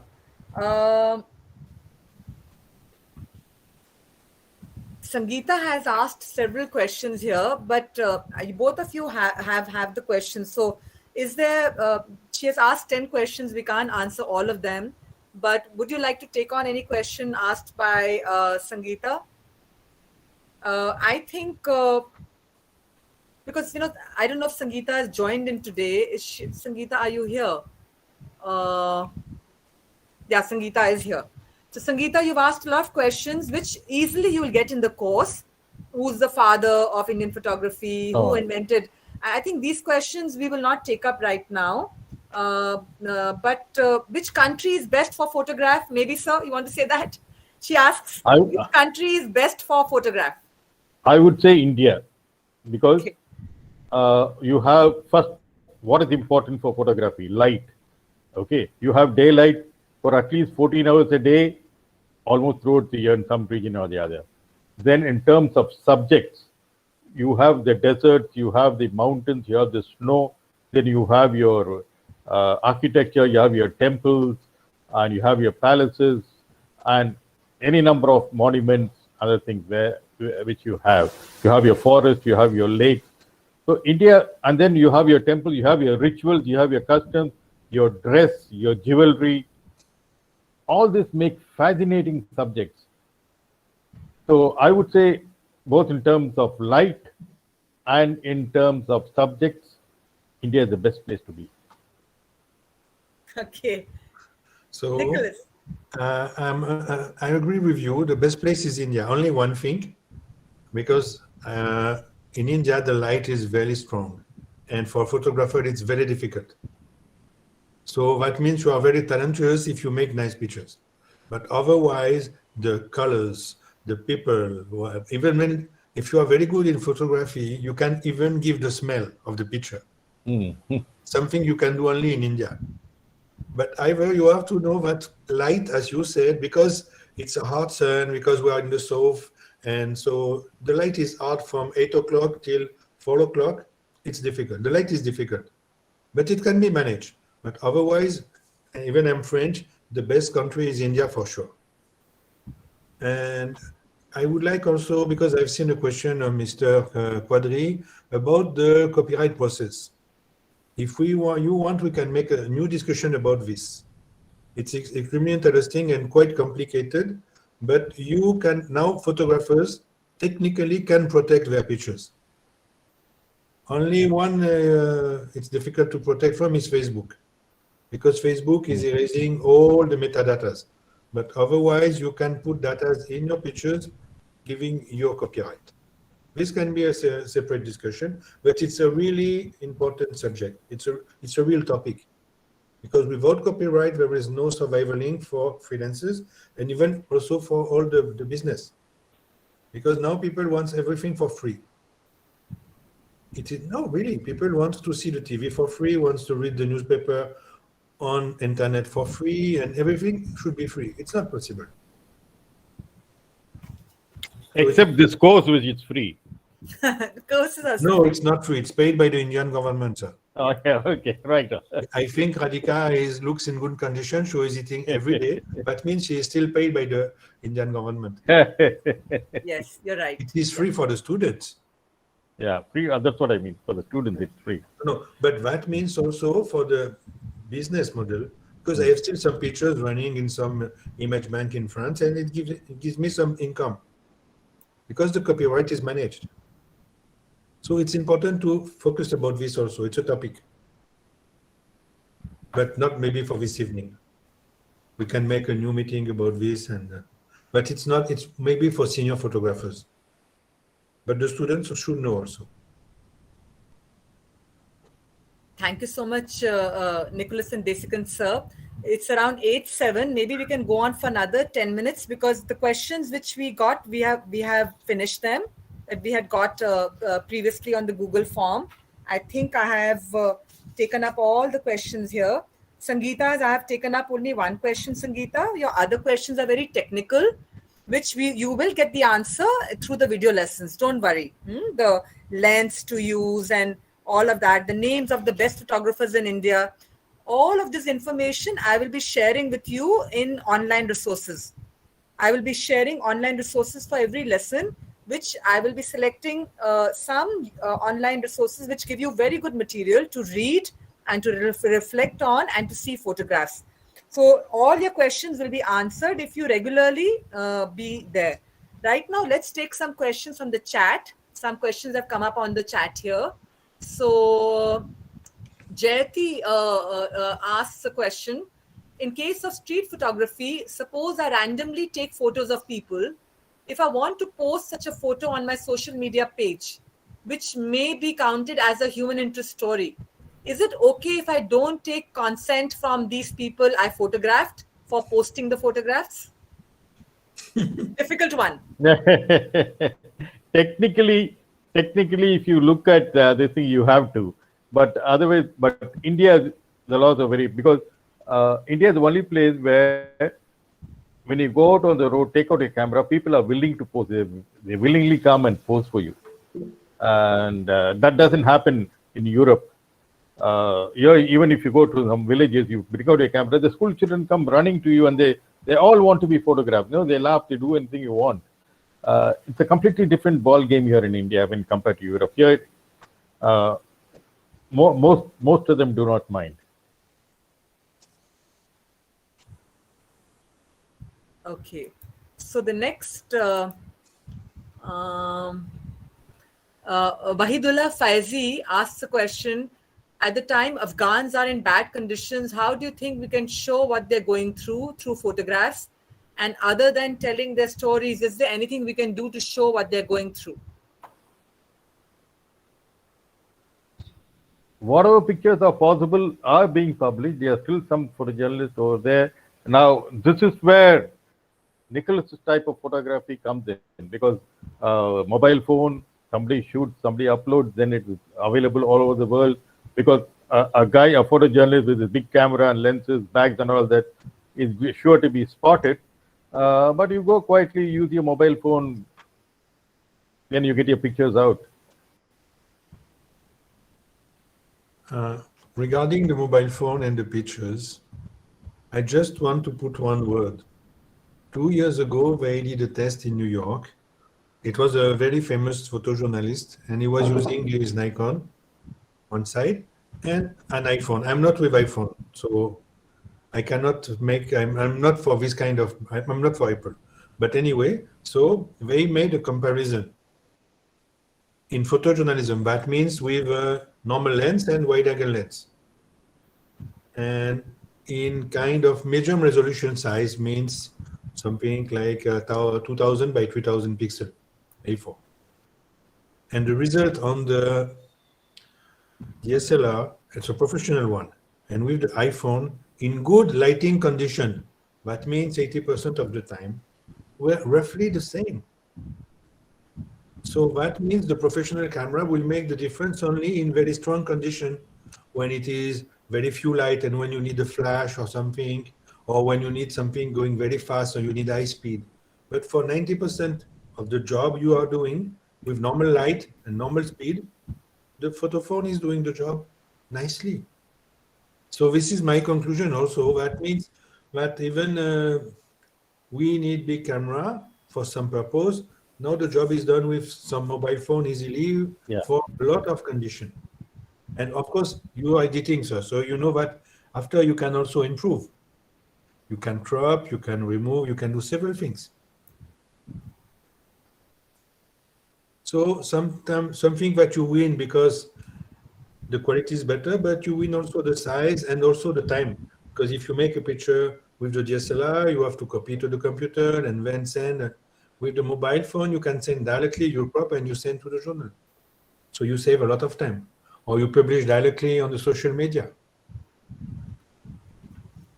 So it's my opinion, but the mobile phone will win.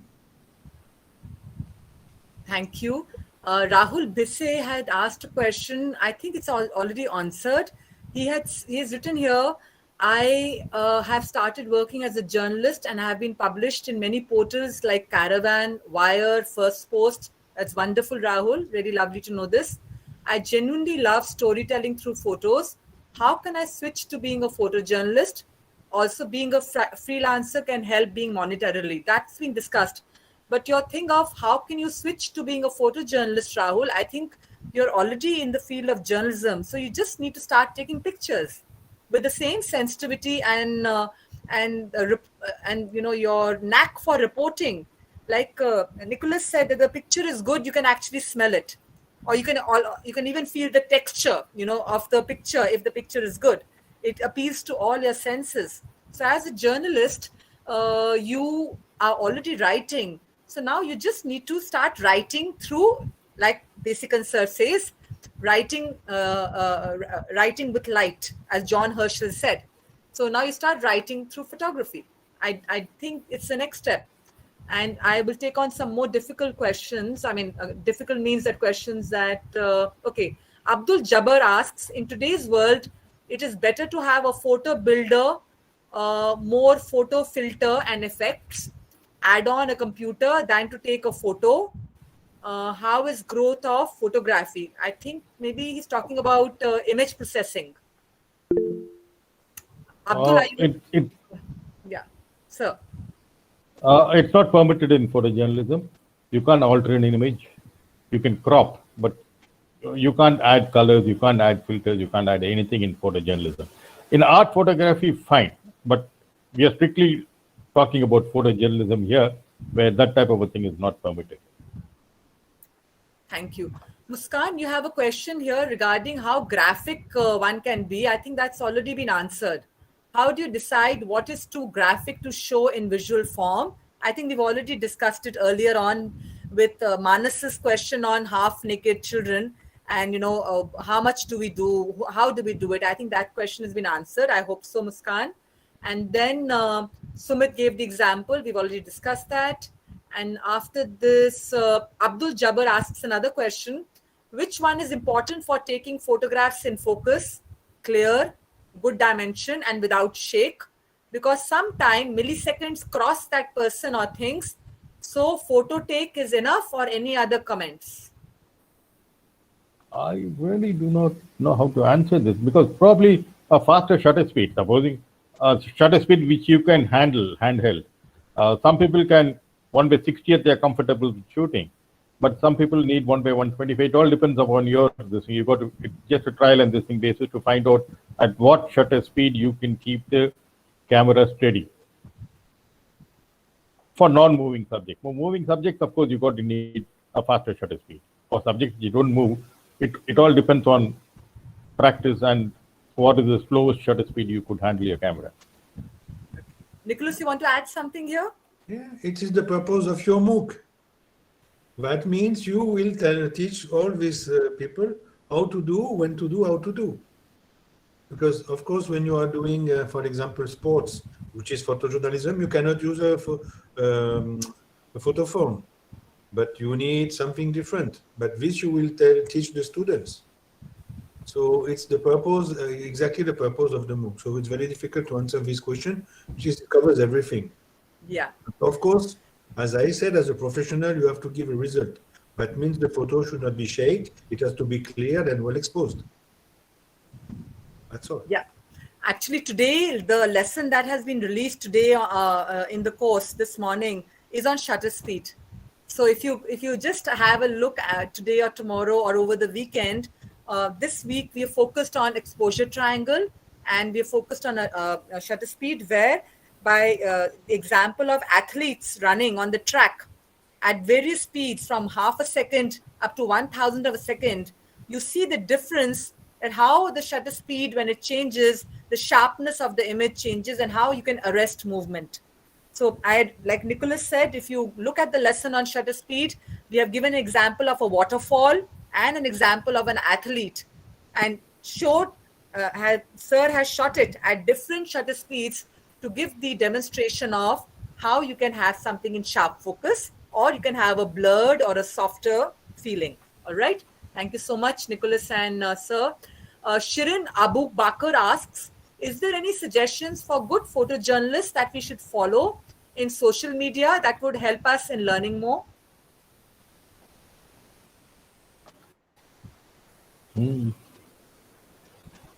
I I really don't know what he or she wants to know about the thing. Can you repeat the question? I'm not able to It's really. a general question. It's a general question. It's not precise. It's a general question. If you're in social media, what should you do? But I think again, Shirin's answer is like, Shirin, it's no matter where you are, social media or wherever. What are the qualities that we are discussing? The focus should be on that. The focus should be on how to make a picture, how to understand the equipment or the media you're using, the light, the subject, and all of that makes the picture. So, and then you can post it on social media, or you can give it to a news agency. I don't think it's the media that decides your photograph. You decide, what you take. And I think that's a question. And I would add one this thing there. yeah. The photograph which you post on social media or wherever should make the viewer, somebody, take a second look at it, pause it instead of just rapidly read it.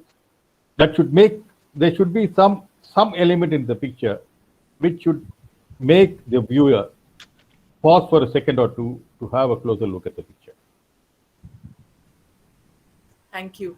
There is Nitish Bayandor who says, in Karnataka, so many journalists as well as photojournalists have been thrown off from the office to cut down the financial crisis during pandemic situation. Only reason is nowadays getting the photos from agencies. You want to say something to this, Desikan sir? Yeah, that I think we did answer this much earlier when somebody asked the photojournalists, they are taking agencies. Anyway, photographs are required, whether directly from, yes, as he says, definitely there is a clampdown, there's a cut down on cost in most newspapers during the pandemic. They've been retrenching people and all that, but pictures are still being used. Agencies are serving this vacuum in a big way. Maybe that is the way out, and probably the newspaper editors find it comfortable to have a lesser staff and make the agencies supply, contribute to their thing to some agency.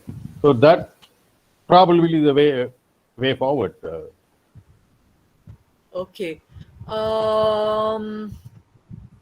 It is not free. Okay. Amrita Tiwari writes about photojournalists like Danish Siddiqui risk their lives in bringing the most authentic news piece to the tables of viewers and readers. What kind of passion is required to become a good photojournalist and not taking it too far by risking our identities? She has asked a question and answered it herself. Yes, exactly. And I would like to add something about whom to follow. Yes. They might follow also the World Press group. So, for example, this year, you have a fantastic Danish photographer. His name is Mads Nissen. He has done fantastic photos about COVID in Brazil. So it can give inspiration for the students also. But they have a little bit to open their eyes, their scene, and their mindset to world photography. So, for example, this fellow is from Denmark and he did his picture in Brazil. Now they have to a little bit be completely global. Thank you, Nicholas. Nicholas, can you share the name of the photographer on the chat so people can Google and find out more about him? Just in case if we don't get the name, the spellings right. I try to put it now. Yeah. And the next question, I think Faizi's question on Afghan, covering Afghan, what's happening in Afghanistan, we have picked up.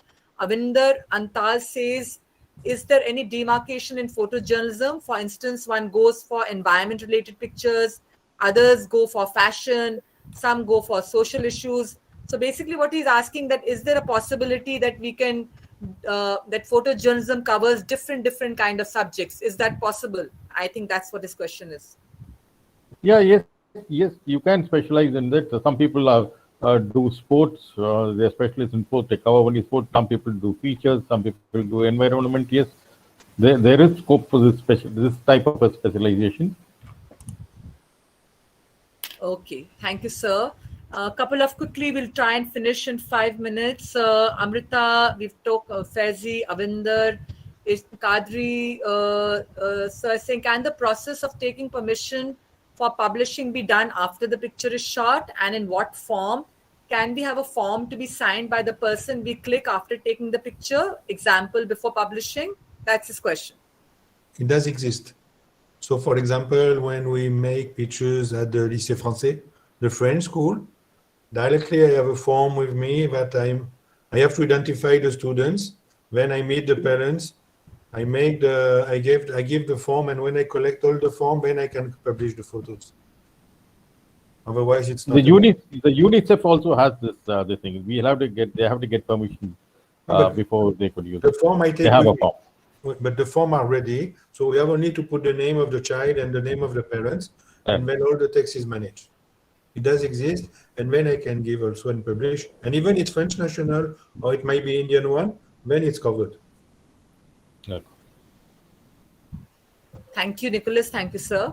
Nitish says, even so many universities remove the photojournalism subject from the syllabus. This leads or creates whether photojournalism has life or not. According to Karnataka survey, there is no recruitment for the post of photojournalist in reputed newspapers organization for the last 5 years. Now, Nitish is a freelance photojournalist and he's interning at the Hindu, or he has interned at the Hindu and Deccan Herald. So I think it's more of a comment that he's making here. Yeah. He's making a comment that it has been removed from the syllabus. Nitish, that's sad, but let's be, like I said, let's do what we can. When people are removing, we can't change them. But wherever there is a possibility, let's do it. And my request to you is, Nitish, that if you feel other people who are interested, share the link with them, because it is available till 31st August for anybody to join. And as Nicholas said, it's not free, it's being paid for. Somebody's paying for the making of the course, but for the end user, it is free for you to use. So let's just share with whoever we can and help people to learn. But when governments, don't do something, we can't really change their policy and what they do. Unless you are there and you are making the syllabus and you change it, which you can do in the future, maybe. And Abdul says, in computer technology, I don't understand the question, Abdul. In computer technology to affect trust of photography in the world now. Maybe the question is about manipulation? Manipulation. Probably talking about manipulation. Yeah. Yes. So that has already been answered, Abdul. Desikan sir has already said that it's unethical to do manipulation.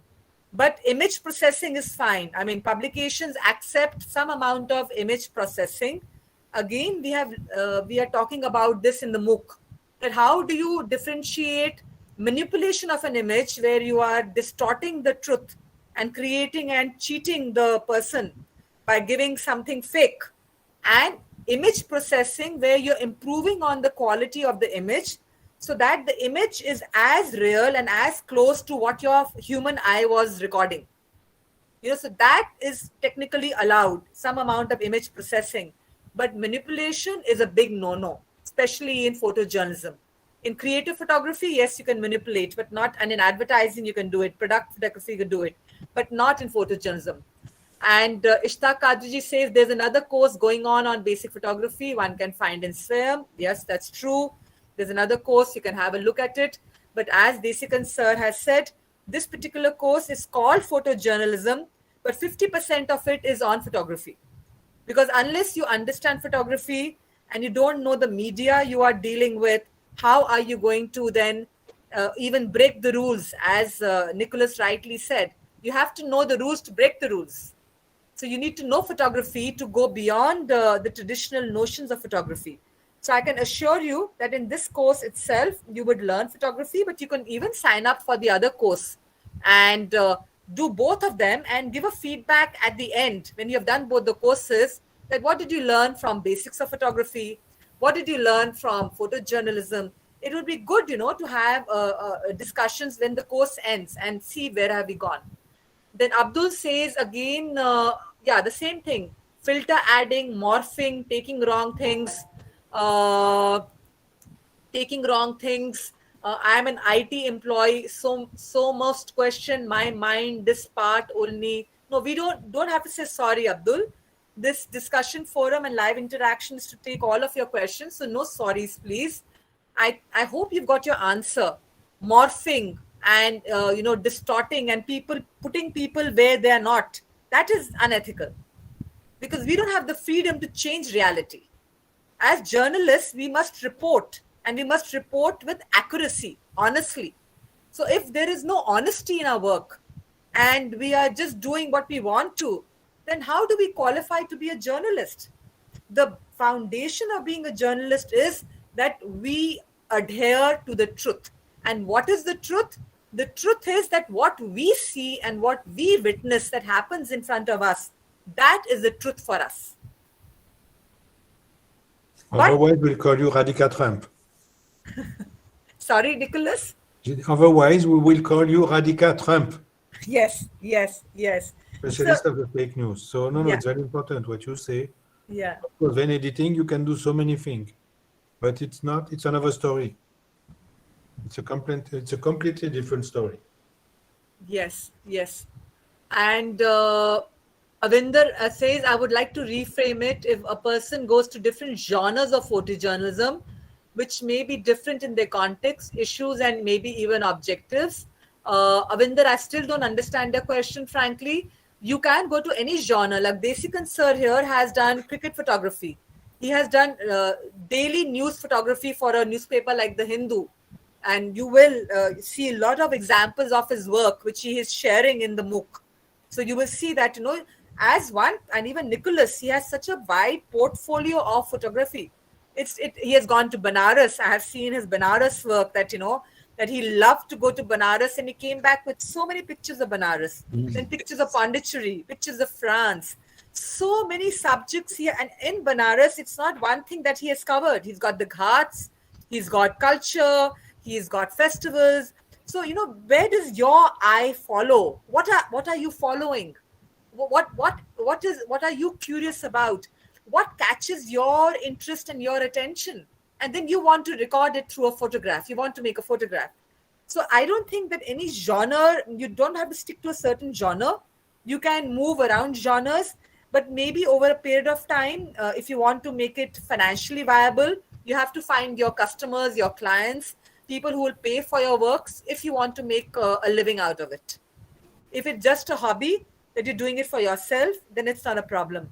But if it's going to be livelihood and you want to make your living expenses to be met out of photography or photojournalism, then you have to find a way, which we have started discussing. It is possible. You need to work on building your portfolio and then reaching out on platforms where your work can be accessible and be paid for. So that's possible.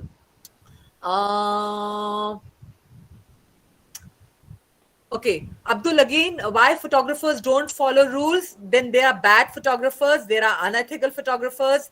There are photographers who, they are good doctors and they are bad doctors. There are doctors who still do the checking of the fetus, if it's a male or a female, which is not allowed. Now, people want to kill a girl child and want to have only a boy. And it's banned to have a sex determination test in the country. But there are doctors who still do the sex determination test. So what do? You can make a law. You can tell that it's not good to do this test. It's not good to kill the girl child in the fetus, and she has a right to be born. But there are doctors who help their clients or their customers to do that. So there is the good and the bad. We should learn how to do the good, and we should encourage the good, and we should discuss about the good. I'm not going deeply into this, and all of this, please, on the discussion forum in the MOOC, also you can pose your questions, and I will also reply there. And some questions I can forward to other people.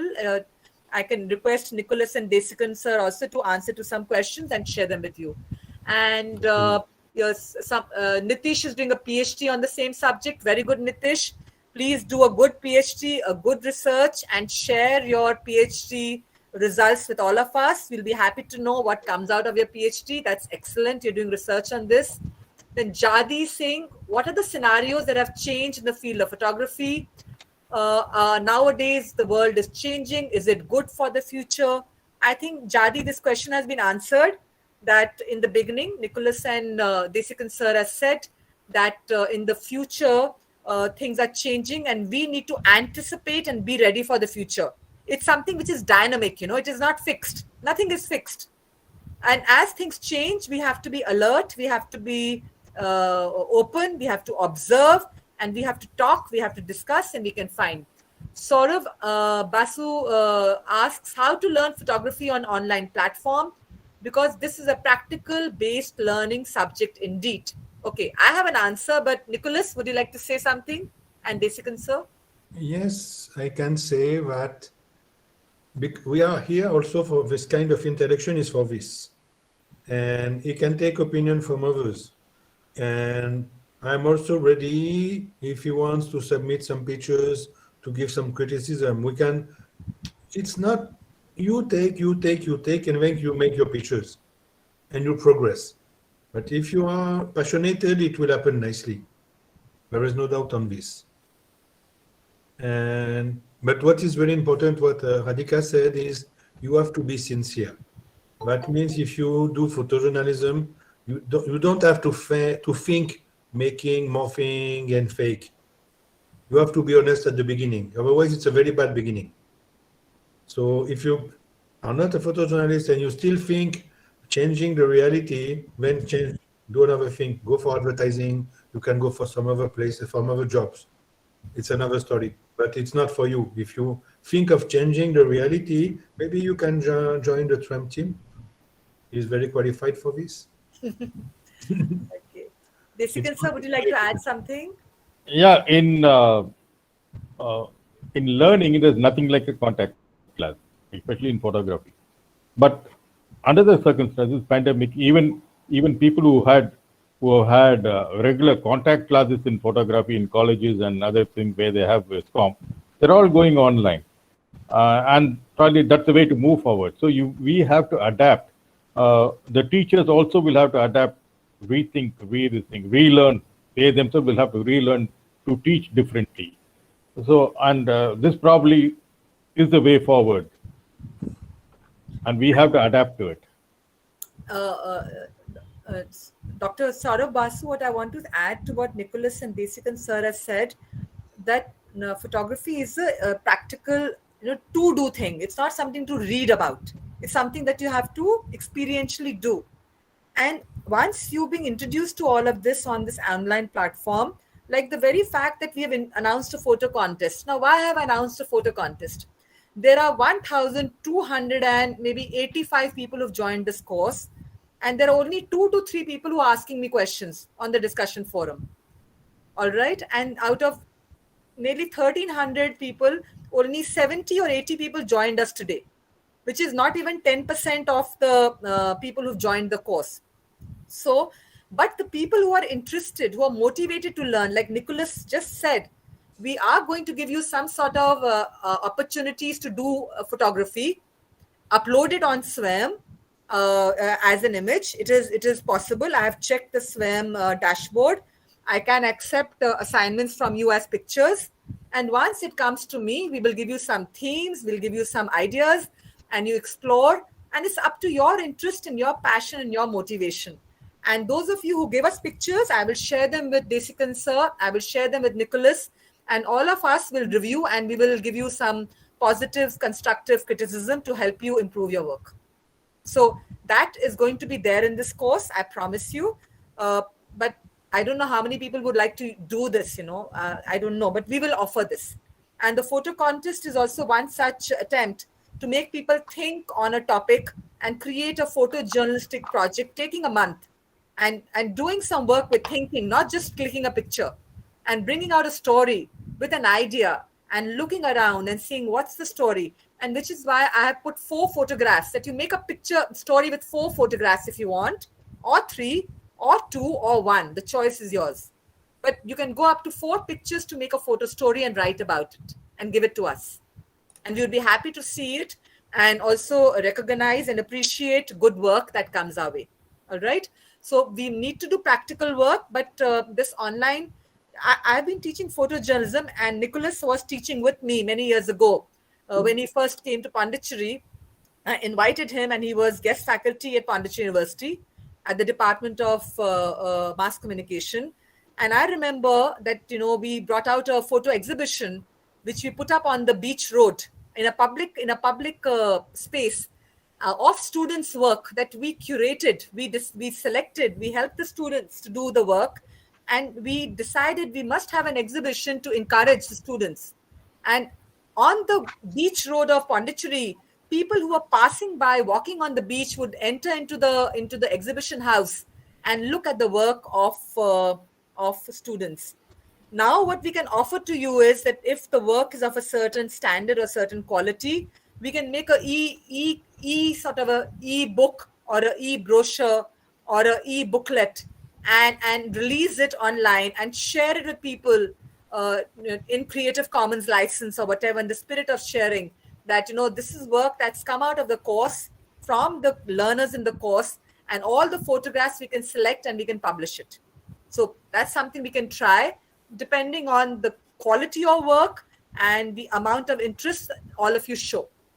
I'm there, and I am sure there are a lot of people like Nicholas and Desikan, who will support us, because all alone it'll be too much for me to handle. But if I have a team, we can give, I think, some fair and some honest feedback to your work. And so in the end, I think that's it. I think I have, Nicholas, I don't think I've left out any question. Yes, Nicholas? I can make a suggestion for better interaction. You can maybe create a special page for your MOOC. Okay. Then this page will be followed by me, you, and all the students can upload the pictures. And if I have time, I can give a comment. And we also can cross all the comments. Okay, all right. So if you do this, it will be easy, very easy for all of us to see what they are doing and to give opinion, positive, to improve the quality. So that means it will be very easy for each other. And also they will see the pictures of others. Okay. Because what is difficult for a photographer is you see only your pictures. So it's very difficult to compare. But if you see the work of all of us, what has been done when we were doing the classes roughly 8 years ago, it's interesting. That's so they can share opinion, they can discuss, and I can sometimes go and put a word, and Sir also can do the same. Wonderful. Something that's a that lovely we can do very easily. You make a Facebook page, and people will upload the picture on the page and give some comment, and then people can comment also. Very nice. So, Nicholas, should we make this a closed group only for people who are in the course, or an open group? You make it as you want. Okay. But it will be better if also they, in my opinion, it will be open, so that they can share also and be proud of their job with their family. And if it is not doing nicely, then you'll close it. Okay. So I suggest all the people, there are 40, I think I am there, and so maybe 42 or 43 people are still around, which is not bad. We're still at 2% participation, which is pretty good. So the 40 of you who are here, you can just put on the chat quickly. I mean, quickly you can just get just an instant response for the Facebook page. Would you like Facebook open page or closed? You can just write FB open or FB C. So if you put that down with your name, I will get an instant poll. I'll get an instant feedback on what do you people want. So then I can then post it as a suggestion on the announcement in the course and ask for a larger feedback. And so let's see how many for closed and how many for open. So we'll get an instant result.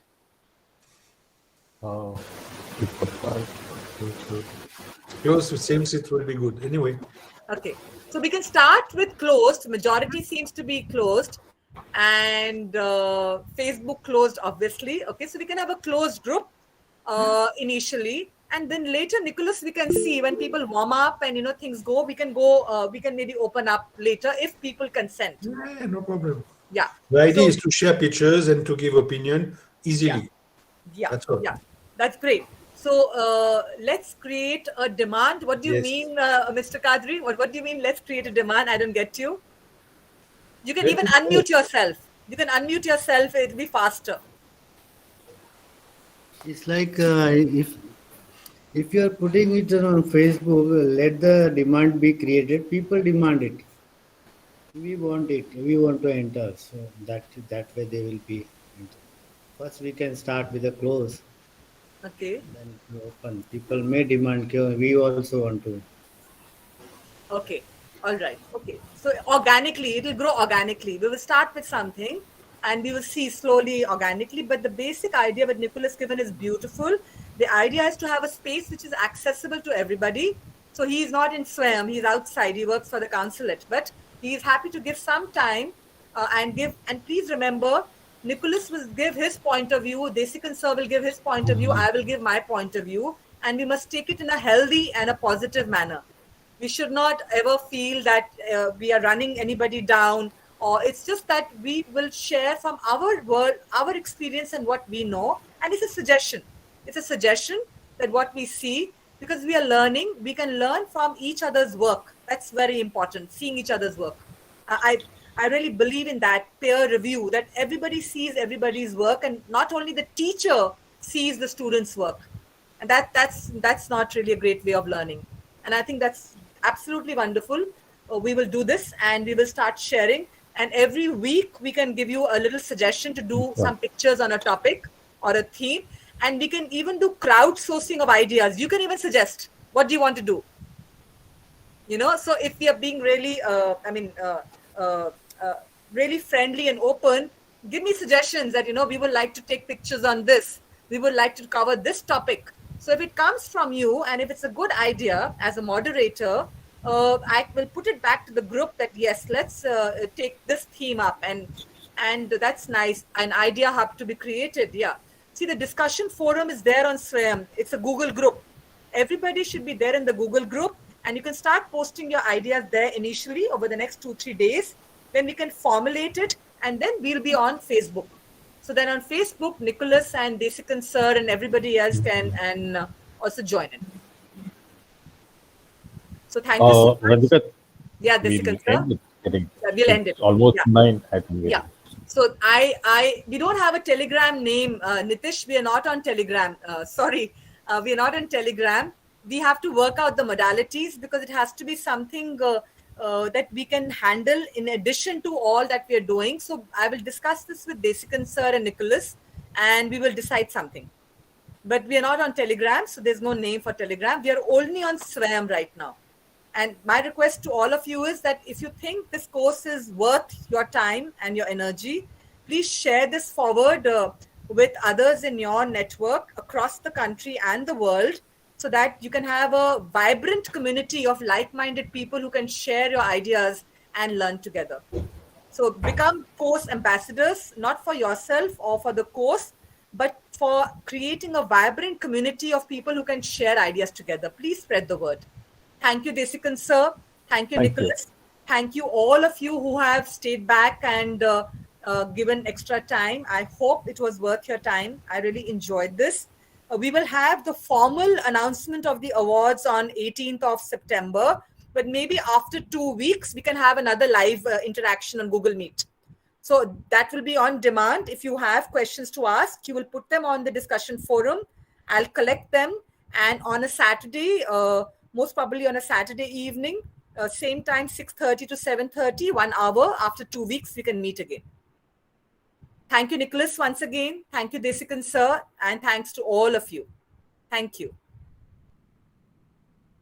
Yeah, the contest details will be shared on the announcements, and everything will be there. Just maybe give me half an hour. I'll be sharing it on the course page. Thank you so much, everybody. Thank you.